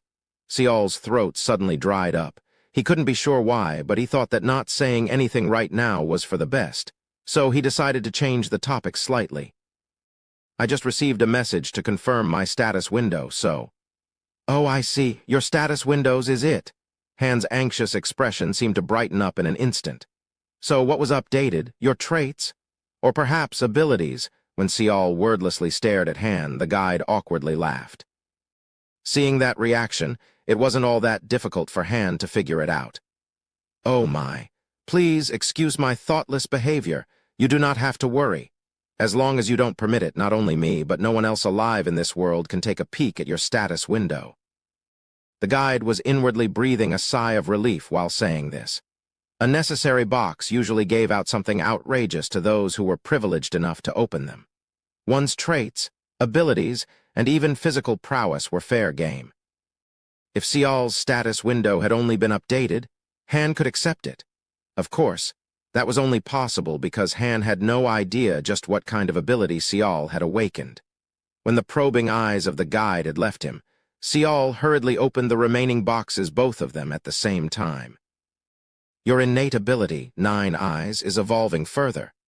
The left directions, 3 of the innate ability, 9 Eyes, has been unlocked. Yellow, attention required. Orange, do not approach. And red, immediate retreat recommended. You have acquired the paper talisman. Seol couldn't see this talisman at the moment, because he was far too occupied to notice it. Seol was under the belief that he could only see green until now, so the mental shock he received was similar to someone violently hitting him on the back of his head. You have beautiful eyes. Yes, they are beautiful. In the 7 shades of the rainbow, Seol inexplicably remembered something from his distant past, something he had almost forgotten. The whispers of a woman he couldn't even remember the face of brushed past his brain cells like a bolt of lightning. Hold up. Red, orange, yellow, green. Excuse me. While Seol was in the midst of his thoughts, someone from the right side of the assembly hall piped up with a voice smaller than a mosquito buzzing around. Han was still rubbing his chest while feeling rather relieved with himself. His eyes immediately shifted towards the group of the contracted. A young woman sporting a bob-cut hair was dusting her butt while standing up. Is it, possibly? What is it? We're just about ready to begin. His attitude was clearly different from when interacting with the invited. Hearing his voice full of annoyance akin to chasing away a pesky bug, a certain sense of dissatisfaction formed on the woman's face. You are not giving us anything? You know, like those bags those people just got. The guide let off a cynical chuckle and then replied immediately. Yes. You don't get anything? But why not? Those bonus items are reserved for the invited only. It was a simple and articulate answer, but a deep frown emerged on the woman's face. Why is there a difference? It's simple. The guide smiled softly, and his right hand pointed towards his right, the left side of the hall. These guests have been invited here after going through a strict evaluation. Next, Han's left index finger pointed to his left, the right side of the hall, in a somewhat accusatory manner. And you people got dragged here because of the contracts. No, that's not what I meant. Besides, didn't you, Miss Shin Sang-ah, receive ample compensation back in reality? With the timely arrival of that question, the woman with bob-cut hair, Shin Sang-ah, became utterly lost for words. She sat back down with a reddened face, but that wasn't the end. Are you done talking? A man from the group of the contracted stood up in indignation. Seeing how fierce his eyes were, not to mention his rather well-developed physique, he looked like someone who knew how to get down and dirty if it needed.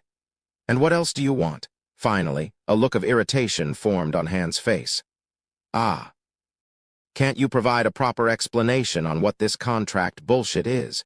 You told us to come here and this is how you treat us." A few people here and there began to quietly agree with the nameless man. Such a complaint was bound to occur sooner or later. After all, ever since the guide appeared, he paid attention only to the left side of the hall, where the invited were.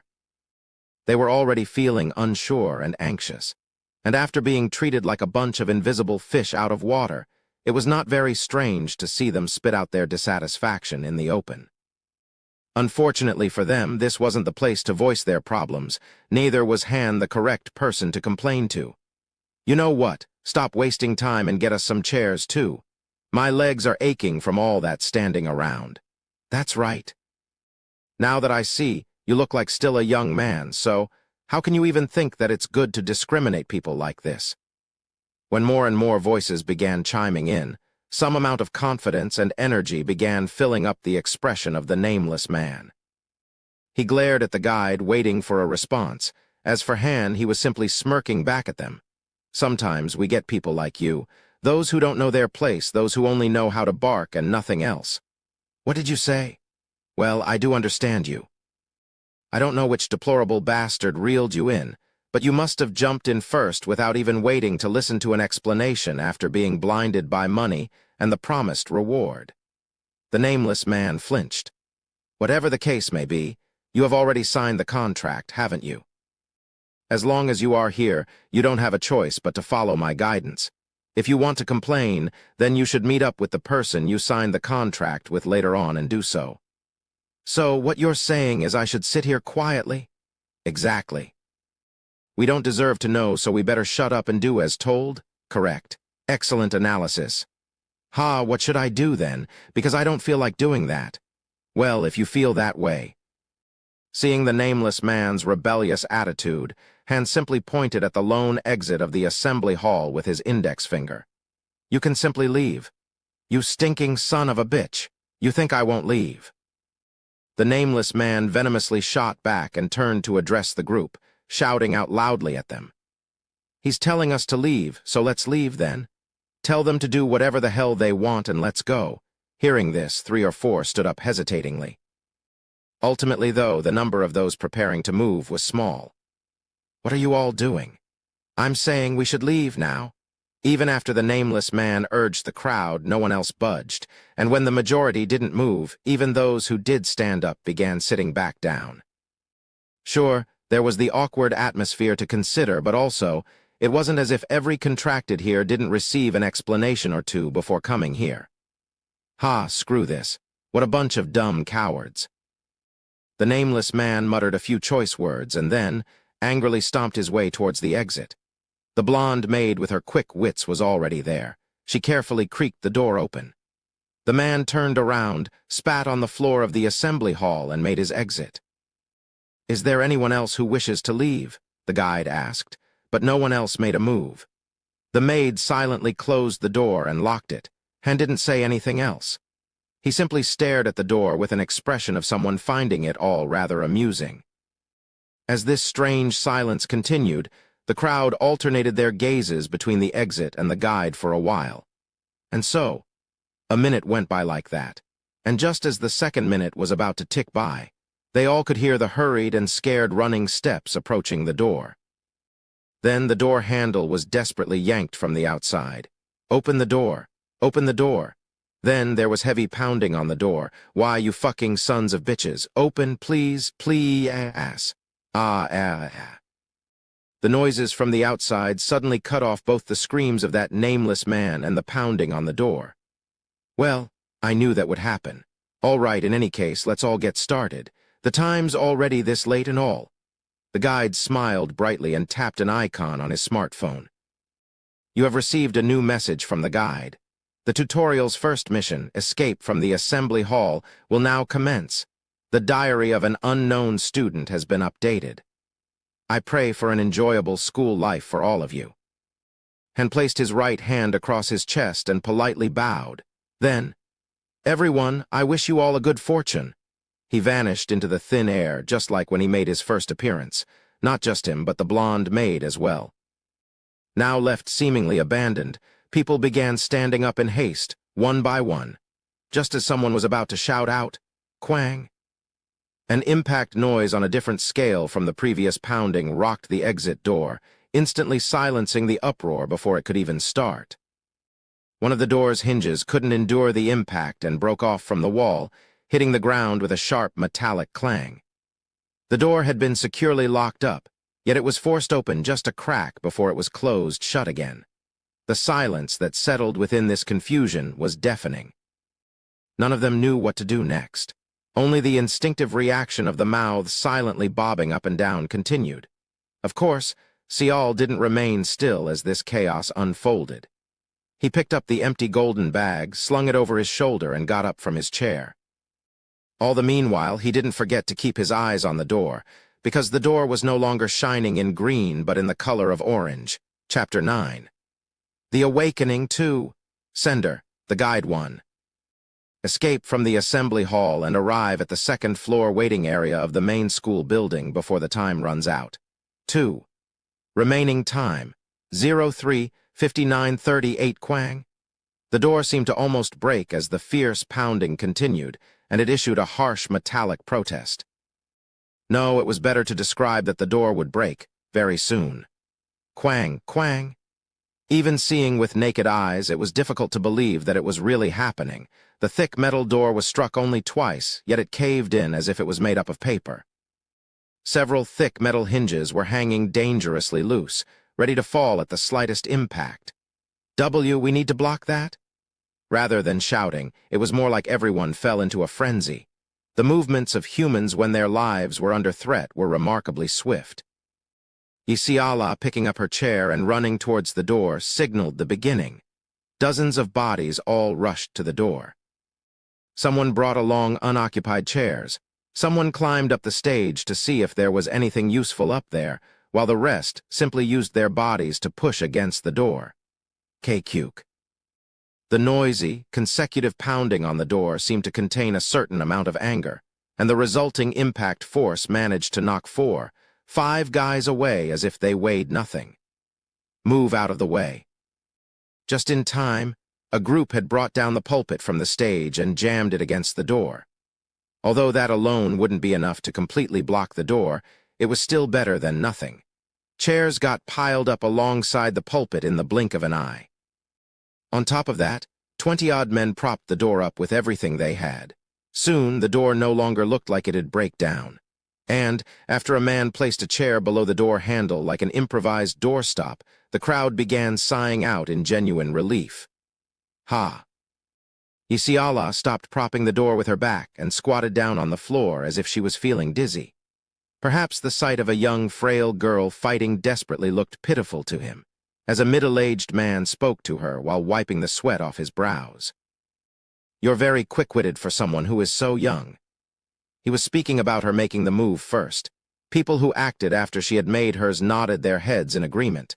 If it weren't for Isiala's quick actions, the door might have broken down by now. Isiala didn't know how to respond and shyly lowered her gaze. No, it wasn't like that. I froze up from the fear myself, but boy, was I shocked or what, watching you react like that. When I realized, I was also moving, you see. Everyone did their best to help. I wouldn't have been able to block the doorway by myself. Isiala's embarrassed appearance helped to alleviate some of the tense atmosphere permeating within the assembly hall. Her gentle personality really did suit that bright and pretty appearance to a T. Also, the fact that she was an invited, as well as the first person to respond, were enough for the group to develop a favorable impression towards her. Unfortunately, the event that happened just now was far too shocking to instill a warm and cordial atmosphere. So, what should we do next, then? Someone's resigned, sigh-like muttering brought everyone back to reality. Some turned their expectant eyes towards Isiala's direction, but even she was at a loss. Soon, the collective gazes of the contracted were focusing on the invited. Once the chaos had died down, Sial turned his attention back to his phone. Besides the message from the guide, he had received two more. One of them happened to be the diary of an unknown student, his so-called bonus item. Sender, Unknown Assembly Hall, an excerpt from the diary of an unknown student, page 2. There was only one door in and out of the assembly hall. We did somehow block it up, but at the same time we also ended up blocking our only way out. Before long, the outside became quiet.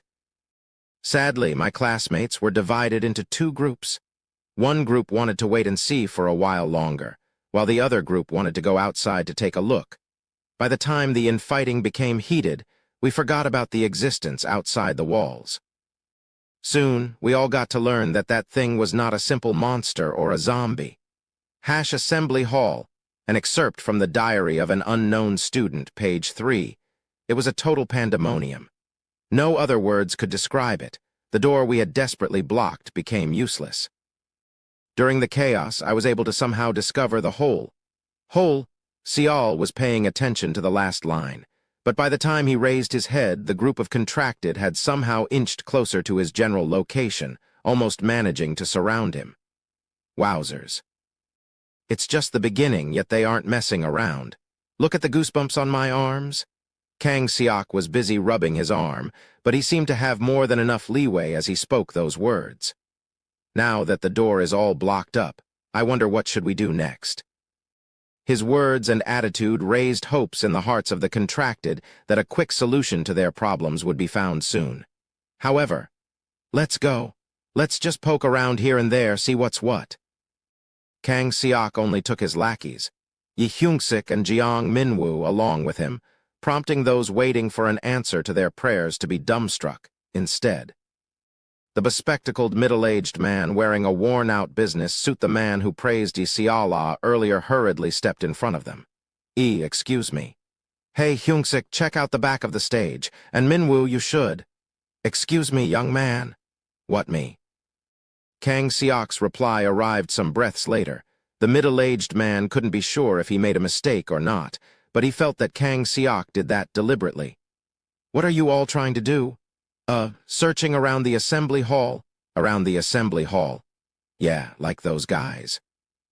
Kang Seok pointed towards the stage, where Yun Seora and the man named Hyun Sangmin, the man with the green baseball cap, were busy searching around, their heads turning this way and that while doing so. To find what, exactly? Not really sure. Now that the exit is all blocked up, I guess we gotta find something, right? We don't know what might happen next anyways. Right, that's right. Of course. The middle-aged man nodded his head quite enthusiastically, necessitating him to catch the falling glasses and put it back on his nose. So you want us to help as well? Kang Seok frowned slightly. Why are you? Do what you want, mister. It's not like I'm the boss here or anything. That's true. But you guys, well, how should I say this? You guys are different from us, isn't that right? Sure, we're different. So what is it that you want to say? The tone of Kang Seok's voice remained curt. He even sounded quite similar to how the guide sounded when talking to the contracted. What I'm trying to say here is, we should help each other out. That's all. The middle-aged man ignored the hostile tone and pleaded his case, but all he got back instead was a dismissive chuckle. I'll have to politely decline. It'll get very annoying with more people clinging on us, so I don't want to. What do you mean, annoying? Whatever, you take care of your own business, okay? Us three, we will go on our way. Kang Seok refused the middle-aged man's offer without hesitation and turned around to leave. The middle-aged man shouted out, Hey, wait a minute, young man. But Kang Seok didn't bother and kept on walking away. What a petty bastard. Kang Seok's steps came to an abrupt halt. He stared at the ceiling for a moment or two, spat out a long sigh, and turned his head to look at the source of that name-calling. He found a woman sitting with her knees tucked under her, staring at him with venomous eyes. It was Shin Sang-ah. What did you call me? You're a selfish bastard. You only care about your own neck. What the hell? Hey, you're wrong about that, though. I care about these two fellas too, you know? Kang Seok wrapped his arms around the shoulders of his lackeys as an oily smile formed on his lips. Shin Sang-ah's eyes became even more hostile. Oh, man. Look at how she glares. You might kill someone with such eyes, lady. Hey, isn't she that dumb woman who threw a tantrum just now? You know, asking for a bag of her own and shit. Yi Hyungsik and Jeong Minwoo giggled hoarsely at her expense. Didn't the old saying go along the line of the sister-in-law trying to stop the mother-in-law is more hateful than the mother-in-law beating you up? Can't you see these people over here? There are women and children here. I can see just fine. I've got good eyes, you know. Shin Sang-ah shouted at him in anger, but Kang Seok didn't even bat an eye. And you three, just want to survive all by yourselves only? What do you expected us to do when we're also in a hurry? That's why we said we'd help, didn't we? God, how can you be this dense? Hey, listen up. We don't need your measly help, nor do we want it in the first place. Stop trying to lump us with useless baggage like you. Useless baggage? Yep, you are nothing more than baggage. Even a blind fool can see that you're trying to leech off us. So shoo, go away. Shin Sang-ah became flabbergasted, and her mouth gradually opened up in disbelief. You three, are you even human beings? Oh, maybe you're all parasites then? Kang Seok sarcastically retorted right until the end. Shin Sang-ah couldn't hold her anger anymore and stood right up, getting ready to slap him. Kang Seok snorted derisively and retracted his arms from the shoulders of his lackeys. And just as the volatile situation was about to blow up, a young girl hurriedly jumped in between the two parties and intervened. It was none other than Yi Seala. Please, both of you, stop. Shin Sang-ah opened her mouth to say something, but must have thought that it was unwise because she simply turned her head away instead and said nothing. But her clenched fists were trembling in rage. Meanwhile, Kang Seok simply shook his head in derision. It's barely enough to get through this even when we're working together, yet why are you two fighting like this? Working together, my ass. Kang Seok shot back with a shout. Us three, we go way back, even before we got here, you know. That's why we came here with a plan of our own. But, kiss my butt instead. Hey, you're also an invited, so you should have realized it by now, too. Kang Seok smirked and offered his hand to Yi Seala. Let's stop bickering over this, okay? Seala, why don't you join up with us? Your brother's Sungjin, right? I'll take him under my wings, too. Why are you willing to let us tag along with your group? That's obvious, isn't it? Unlike them, you two are going to be very helpful for us. You're a very callous person, aren't you? Yi Seala's expression showed how disappointed she was, while her words slowly but powerlessly leaked out of her mouth. I thought you were a good person, too. Kang Seok shrugged his shoulders nonchalantly, and then raised his hand up high. Hey, man, what about you? The you he was referring to was a certain youth standing there minding his own business a short distance away from them, Seal. Don't you want to get this stupid tutorial over and done with as soon as possible? I'm sure we'll finish up real fast if you join us. Although the whole situation had turned out into a strange farce, it really didn't matter in the end. Right now, even an idiot could figure out Seal's unknown worth. After all, he was someone not even the guide couldn't talk down to. He was, in other words, someone special. Please help us. Even Yi Seala pleaded with him. Please help these people. Don't abandon them, please. Seal couldn't help but feel like he was stuck in a rock and a hard place, what with being singled out like this. On one side, Kang Seok, and on the other, Yi Seala. And on one side, the invited, and the other, the contracted. One side talked about the reality of the situation, while the other tried to appeal to his emotions. Perhaps unsurprisingly, when faced with such a choice, Seal instinctively activated his ability. The entirety of the assembly hall was bathed in a cacophony of colors. What the? Seal. For a moment there, Seal mistakenly thought that he was sinking into a sea of blood. And no, it turned out that he didn't make a mistake. The colors of the blocked-up exit had changed from orange to green. Instead, it was Kang Seok who was shining in orange now. There was no color shining from Yi Seala at the same time. However, Seal couldn't afford to mind these changes in color at this moment. Why? Because the entire floor was dyed in the deep shade of red, that was why. It was as if he was looking at the sea of blood. Immediate retreat recommended, wasn't it? Just as Seal thought this, a loud alarm bell went off inside his head. Bump. Suddenly, the wooden floor of the assembly hall quaked upwards. The aged wooden floorboards began tearing up, pieces violently flying off one by one. People had to perform unsteady dances while trying to regain their lost balance as the floor rumbled. What the hell? An earthquake. That line of thought proved to be far too lackadaisical for the current situation. It happened in the blink of an eye. The floor exploded as if a bomb had gone off. And from between the gaps of flying bits of wood, a lengthy and rotting arm shot out. There were 6 hook-like things attached to the end of this arm. This arm drew a short but sharp arc in the air and came down to the floor, before grabbing the hair of the totally dazed and stiffly standing Yisiala, proceeding to drag her down the newly created hole.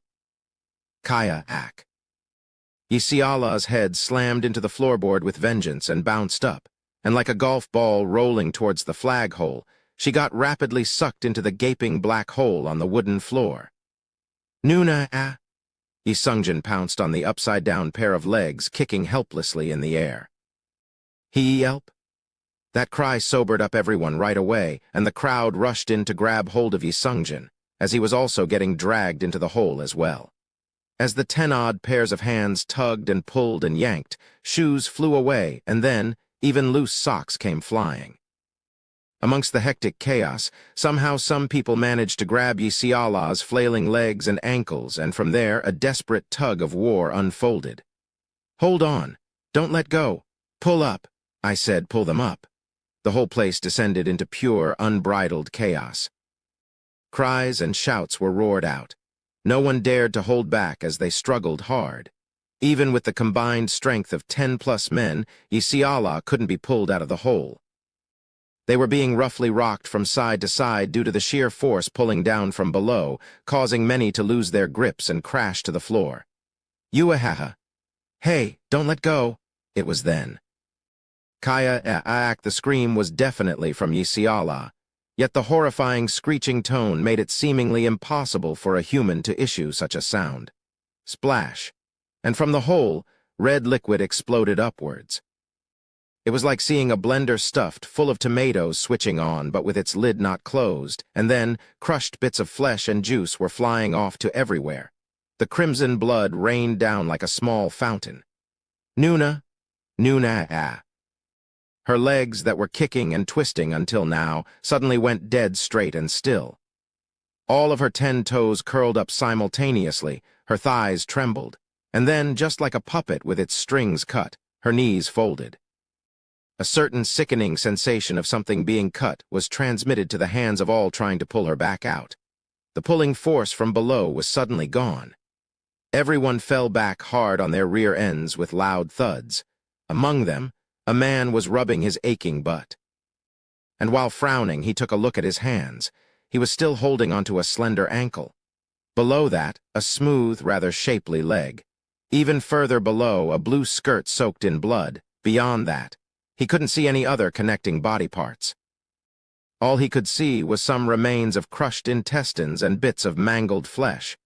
He saw the shape of something human slowly rising up from the hole in the floorboards. Its long, unkempt hair seemed to dance around unrestrained, caked with blood and bits of human flesh from top to bottom. Its head was at least 4 times the size of a grown adult man's head, and there was a single giant eye that took up almost half of that large head. The man couldn't hold back it any longer and screamed. He got up as quickly as he could and ran for his life. He didn't know where to, but as long as he could get as far away from that creature as humanly possible, he'd be fine with that. Soon, pure chaos descended on the assembly hall. There was no other fitting description. People got utterly, completely terrified by the creature's grotesque appearance, and while screaming their heads off, they scattered everywhere. My thoughts are. When Sial regained his own wits, he found himself running towards the blocked-up door. Why? It should be normal to hear all that crazy chaos unfolding all around him, yet the noise got progressively less and less prominent, fading into nothingness. Everything seemed to crawl down to slow motion as well. Everything? Even the man busy pulling and chucking away the chairs blocking the exit. Even the nightmarish creature that had fully revealed itself from the hole. extending its long limbs like a spider and starting its assault on the fleeing crowd. Every one of these little things, they were unfolding in slow motion for him to watch without missing anything. Why? He found it very difficult to breathe. Sweat drops falling on his eyes spread out like paint and blurred his vision. Why? How many would die here today? The footing was already slippery from the blood. It was also sticky, too. His body became heavier and his running speed gradually slowed down. He even had to wonder if he was aimlessly flailing his arms and legs here. Everything was in a total mess. In the end, Cial stopped running and stood still, even though the exit was only a few steps away. Suddenly, the stuffed-up breath exploded out. He could hear his own escaping breath. The cold wind blowing in from the now wide-open exit caused his own boiling, seething body to relax. His heart continued to pound away in his chest. Cial was well aware how stupid and dangerous it was to ignore the warnings of immediate retreat. It wasn't too late to run away, even now. Yet, why am I so calm? The acrid air stung his nose, his body was burning up, and he felt dizzy. And then, the familiar sensation of vertigo assaulting him went away. The dreamy haziness dissipated almost immediately, and the surrounding world became clear again. Cial slowly closed his eyes. The monster was busy feasting on a corpse, but it stopped and abruptly turned its head around. It spun around in a manner akin to the second hand of a clock, and found a single man standing near the exit of the hall. It ran there on all fours. Kihik, seeing that the man wasn't budging an inch, it tilted its head in confusion and craned its neck. And like how a person might appraise a plate of food before eating it, the monster studied Cial with great interest. The foreign, unknown matter brushed by his cheeks, and the disgusting odor assaulted his senses. It was a rather familiar feeling and a welcoming smell. His sensory perception became incredibly sharp. Cial's closed eyes cracked open a sliver. In front of his nose, a huge black vertical slit of a pupil, with bloodshot whites surrounding it, was waiting, and when his gaze met with that eye brimming full with the desire to kill, a relaxed smile broke out on Cial's lips. Kihik, the monster hurriedly retracted its neck, his eyes still in a narrow slit. He lightly kicked up the broken leg of the chair lying near the exit, to confront it or to show it his back. He already had his answer, the Cial of the dream told him. He told Cial that a creature like this, it was nothing to him. He even asked Cial, "You've overcome even more dangerous situations than this, haven't you?" Even the Cial from before the gambling, before he had lost his ability, said the same thing. Now was the time to bet everything. He snatched the leg of the chair spinning in the air. For some reason, it just felt right in his grasp. And even though it wasn't a spear, he still held it like one and got into a stance. And shortly after that, both eyes of Cial opened up wide. Chapter 10. The different types of people 1. Just as Cial took a step forward while pointing the sharp, broken edge of the chair leg at the monster, Kihik, it flinched and cowered. The monster quickly retracted its head and pressed its crawling body flat to the ground. And when his airborne first step finally came down to the floor, it retreated in a flash, its reaction speed as quick as a boar that got stung by a scorching skewer. The sneakily retreating monster looked like it was very confused right about now, as if it couldn't quite figure out why it was running away like this. Grrr. When the monster accepted the fact that it was getting suppressed by Cial's aura, its phlegm gurgled loudly in its throat. Its instincts were screaming out danger warnings. This human in front of its eyes was incomparable to everyone else. If it attacked this man, then it would die. The monster had already filled its belly to some extent. Also, there were lots of other prey running loose outside. There was no reason for the monster to brave this danger in here. As soon as the monster made this decision, it rapidly escaped through the open door. Truly, it possessed quick wits and just as quick reflexes. TK. The broken leg of the chair slipped out of Cial's hand and fell. Cial looked around the assembly hall's empty interior with a somewhat dazed face. He looked totally deflated right now. Not a long time had passed, yet he could spot well over 10 corpses lying on the pool of blood. Eventually, The hole that monster crawled out from caught his attention. It's the hole from the diary. So that was it then. The hole from the diary was that one. Sial took another glance at the hall's exit. There was some hesitation, but he still chose to cross the floor and cautiously peered over the edge, now dripping wet with blood. Then he carefully stepped into it. The diary of an unknown student has been updated. Sial arrived at the basement floor. He decided to walk forward, at least for the time being. He must have overused his powers a bit since his mind and body felt quite fatigued. The corridor bent 90 degrees up front, and he eventually arrived at the part where it was lined with doors set at a regular interval on either side. It seemed that the school had used this underground floor as the space for club meetings and activities. Sial pushed open the door with a colorful banner proclaiming, "Go, anywhere." The room beyond was small and intimate, only about 10 or 15 square meters wide. Checking the posters hanging on the walls, it seemed that this room belonged to a travel club. Sial lowered the golden bag from his shoulder and sat down against the wall. As he sat there like a man in a trance, his once hazy consciousness seemed to return to him bit by bit. It was as if he was waking up from a long dream, and, soon enough, what was I even thinking? The previously forgotten terror and disgust came crashing in that order. The smell of blood he had blocked out of his mind, with the help from the adrenaline rush, caused him to gag out reflexively. When he recalled the appearance of the so-called weakling monster, his entire body began shivering in fear. However, all of this only lasted for a short moment. When he slowly gathered his breaths, the shivering and shaking came to a stop. Feeling his heart settle down, Sial couldn't help but form a wry smile. Was the demonic destroyer Sial of the dream the real him? Or was the man shivering in fear right now the real him? Instead, it all felt like he was experiencing Zhuangzi's butterfly dream. Sial gritted his teeth and focused his mind, trying to organize what had happened so far. The first thing to figure out was the questions regarding his eyes, the evolved ability called 9 Eyes. This managed to give Sial quite a bit of mental shock. After all, he had been living under the assumption that seeing the green color was all his eyes were capable of. No, it wasn't that there were no other colors, I just couldn't see them. The newly unlocked colors were yellow, orange, and red. Just as important, there were other colors yet to be unlocked. Kang Siak was shown in yellow color, the so-called attention required. Yet there was no color for Yisiala. That meant he couldn't see her color yet. Thinking about that girl, his thoughts became rather complicated. Her pleading shouts of help still rang around in his head.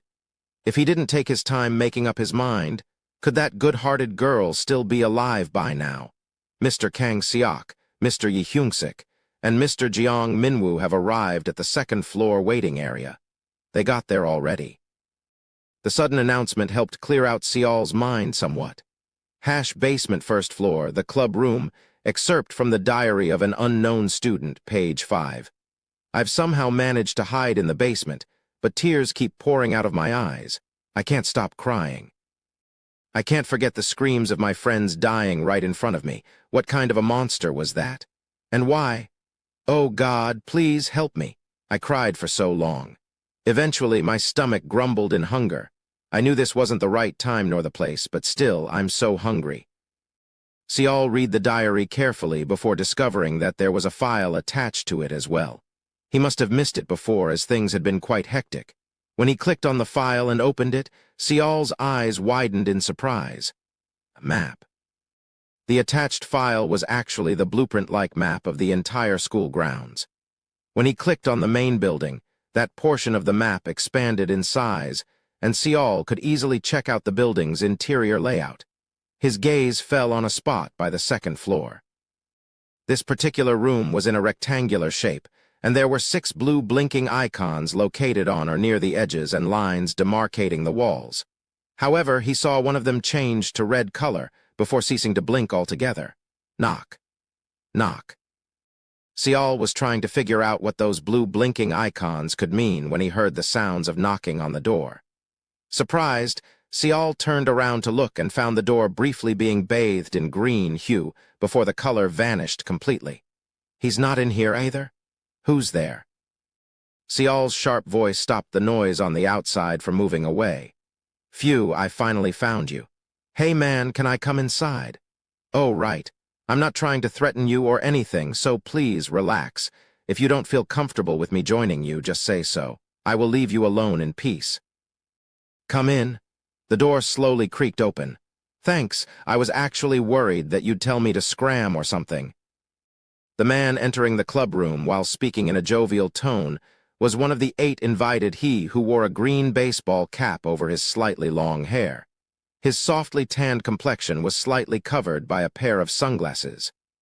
Man, I had to work hard just to find you. I mean, the bloody footsteps were getting faint, and there were so many of these rooms here too. Oh, right. You also want to smoke? The man put his bag down on the floor and raised a small fuss before suddenly presenting Sial with a packet of cigarettes. Wordlessly, Sial fished out his own packet. He still had 1 cigarette left. You smoke a hybrid. I don't like them. I hate those weird flavors, man. He then proceeded to light Sial's cigarette. Soon enough, the 2 men were staring at each other while blue smokes lazily drifted in between them. The man slowly opened his mouth. Should we introduce each other? I'm Ainz Audioverse.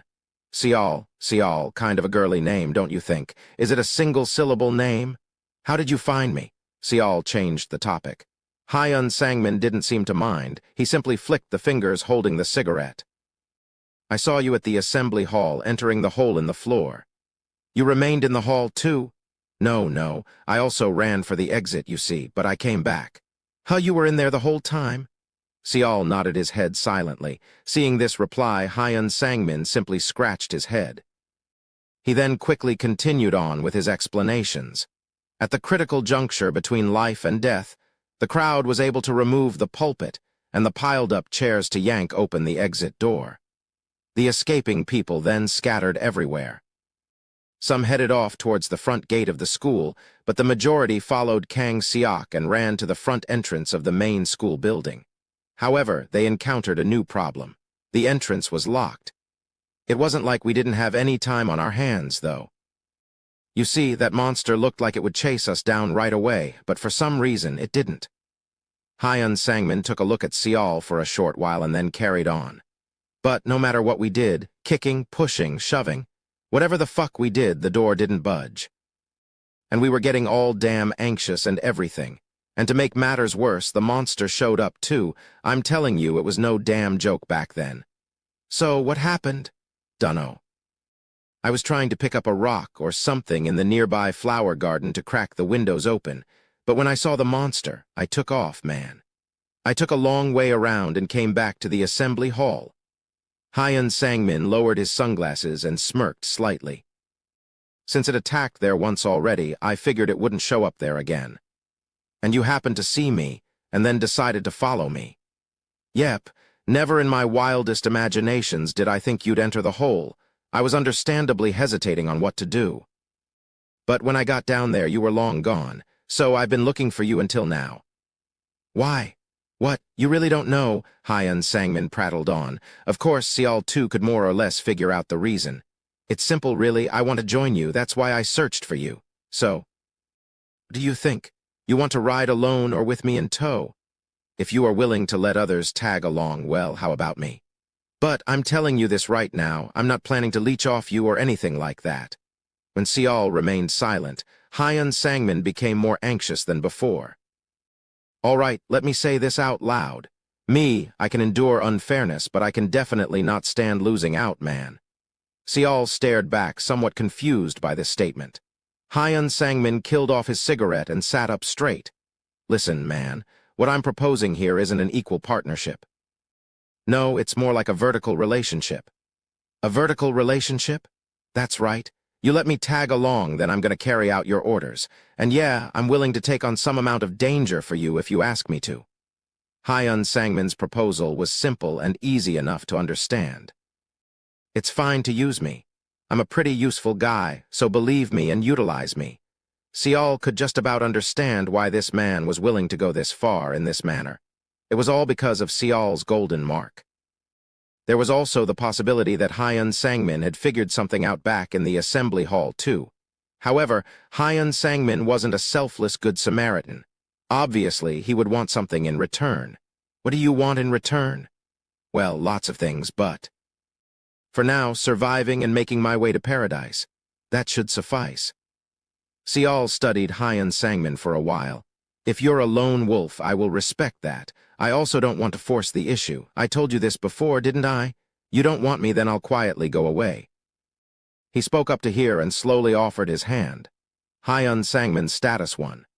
General Information Summon Date, March 16, 2017, marking grade, Bronze, sex/age, male/26, height/weight, 176.2 cm/65.8 kg, current condition. Good job, LV. 0 invited, nationality, Republic of Korea, Area 1, affiliation, N/A alias, N/A2, traits 1. Temperament, self-centered, only seeks out benefits for himself, 2. Aptitude, extraordinary, far more excellent than average. Discerning eye, possesses great instincts at determining the value of objects and people. To be perfectly honest, Sial wasn't feeling it. If it was someone like Siala, then he wouldn't even hesitate and said yes in a heartbeat. But, as for Ainz Sangmin, well, nothing really seemed to pull Sial's attention. However, there was one point about Ainz Sangmin that was rather similar to that now-deceased girl. I can't see his color. If his color was yellow, the attention required, then Sial would have refused right away. But the fact of him not being able to see Ainz Sangmin's color really played on Sial's mind. Thinking to himself that it wouldn't be so bad to wait and see, Sial grasped the offered hand of Ainz Sangmin and shook it. Nice. Ainz Sangmin smiled brightly as if he was genuinely happy. Nice, very nice. Now I'm also a member of the best team in the world. If left alone for any longer, he might have broken out in a song and dance. Ainz Sangmin eventually stopped making a fuss and got closer to Sial. So, what are you going to do now?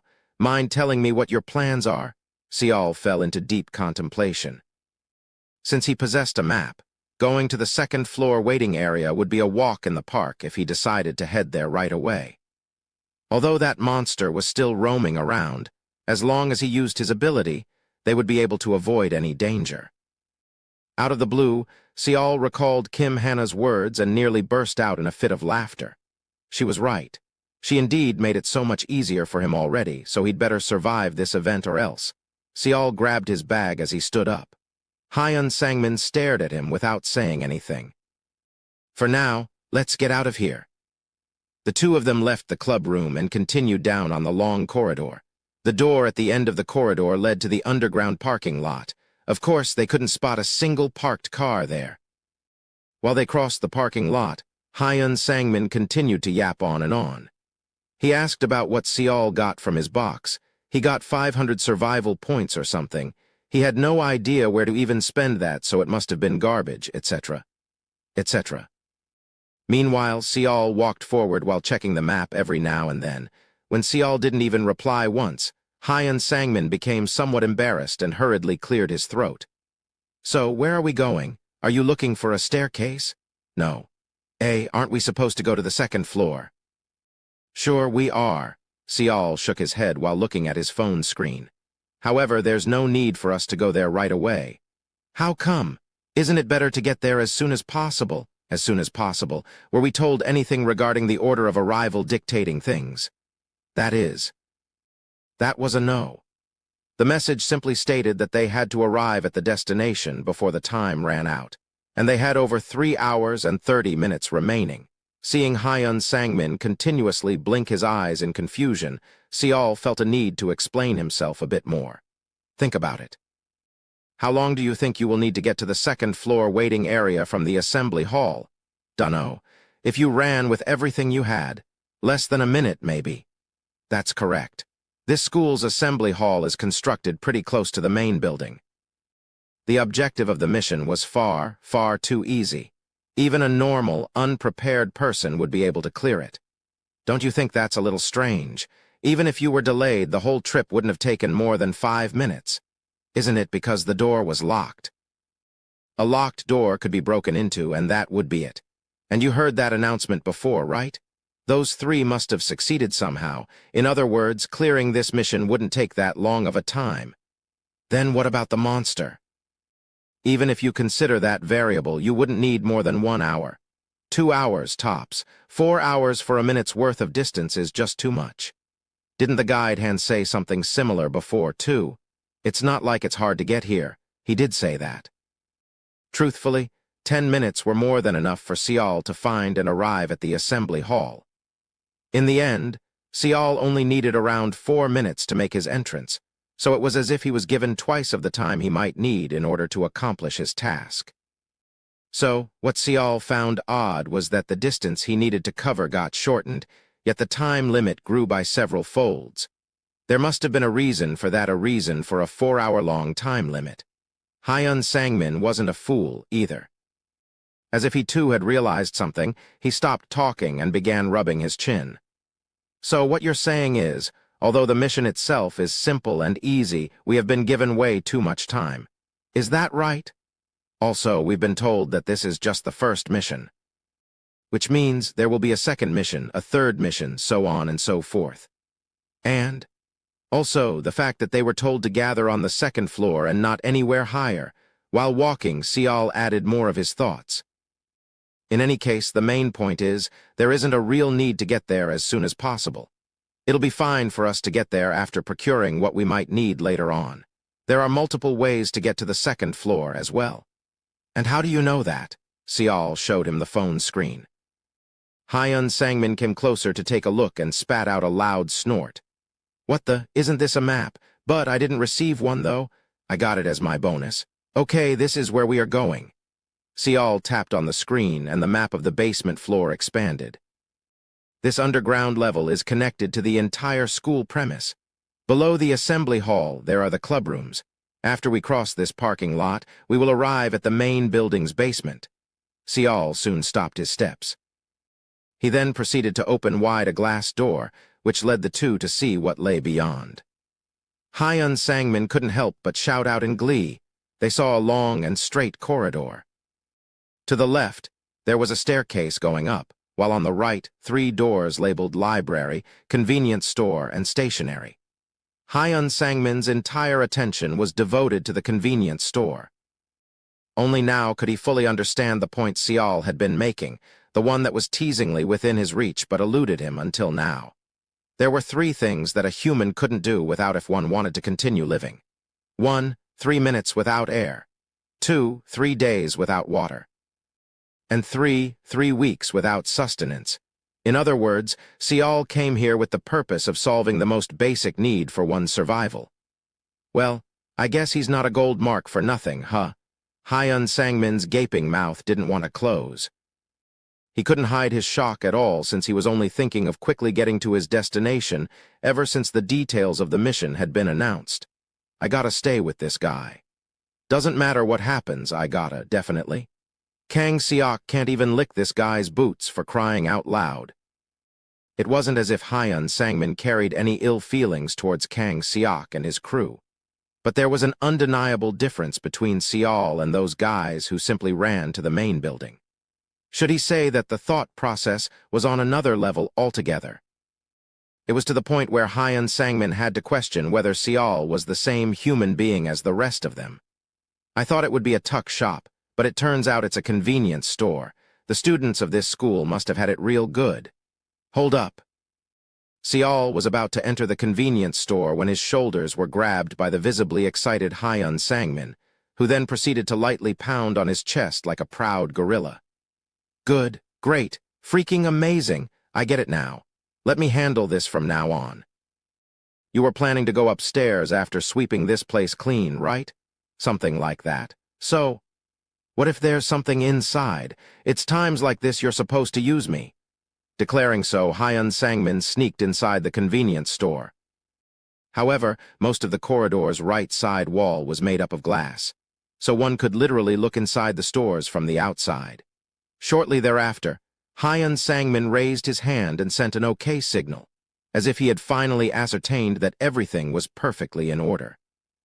Sial had already checked the place out with his ability, so he could only chuckle softly as he entered. The first place they checked out was, of course, the convenience store. The place was smaller than they expected, but still, each of the shelves was stocked to the brim with various food items.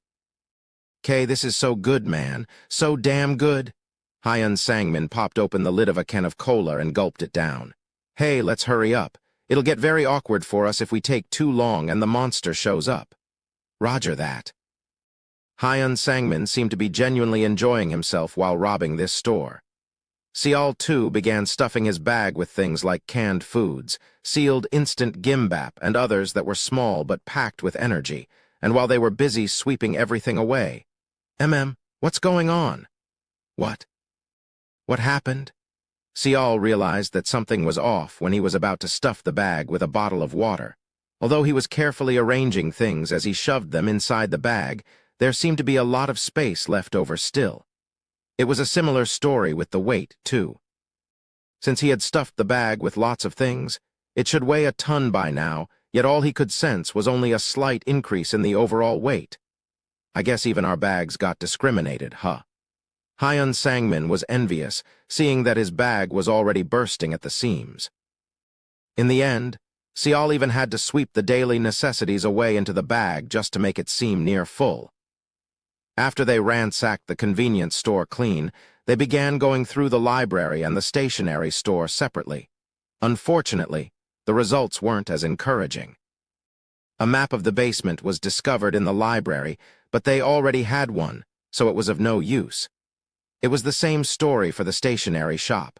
Well, they certainly didn't need a notebook or a pen right now. They did pick up a few cutting knives just in case, and soon they left the underground corridor for good. Ainz Sangmin was whistling a tune as they climbed up the staircase, but when Seol gave him the signal, he quietened right down. When they got to the first floor, they ran into a huge ivory-colored metal door. The acrid odor of blood assaulted their noses when the door was creaked open ever so slightly. "The diary of an unknown student has been updated. I think that's the place." "What place?" "You know, the locked entrance I told you about. The door was locked, but I could look inside just fine, you see. I'm pretty sure of it now, seeing that staircase right over there. However..." Ainz Sangmin deeply frowned. God damn it, a lot of people must have died here. They did gain the entry somehow, though, by the look of things. It was as he said. Seol could see through the open gap bits of broken glass and splashes of blood lining the floor. The steps of the staircase going up were painted in such a thick amount of blood that it was hard to tell what their original color might have been. "Main building, first floor, main entrance." An excerpt from the diary of an unknown student, page 7. The friend who stepped out first screamed. Another friend following out right after tried to stop in a hurry but slipped like someone being swept away. Only after we lost 2 more of our friends did we realize the trick to the staircase. "You know, those stairs gives me the creeps. How about we forget about those and carry on with our staircase instead?" Seol agreed with Ainz Sangmin's suggestion. Besides, they already had a staircase behind them that led up anyways, so no real need to utilize that one over there. Most importantly, though those steps were shining in deep orange glow within Seol's vision, do not approach, in other words. Seol carefully closed shut the door and turned around. They quietly but quickly mounted the stairs, and soon their destination came into view.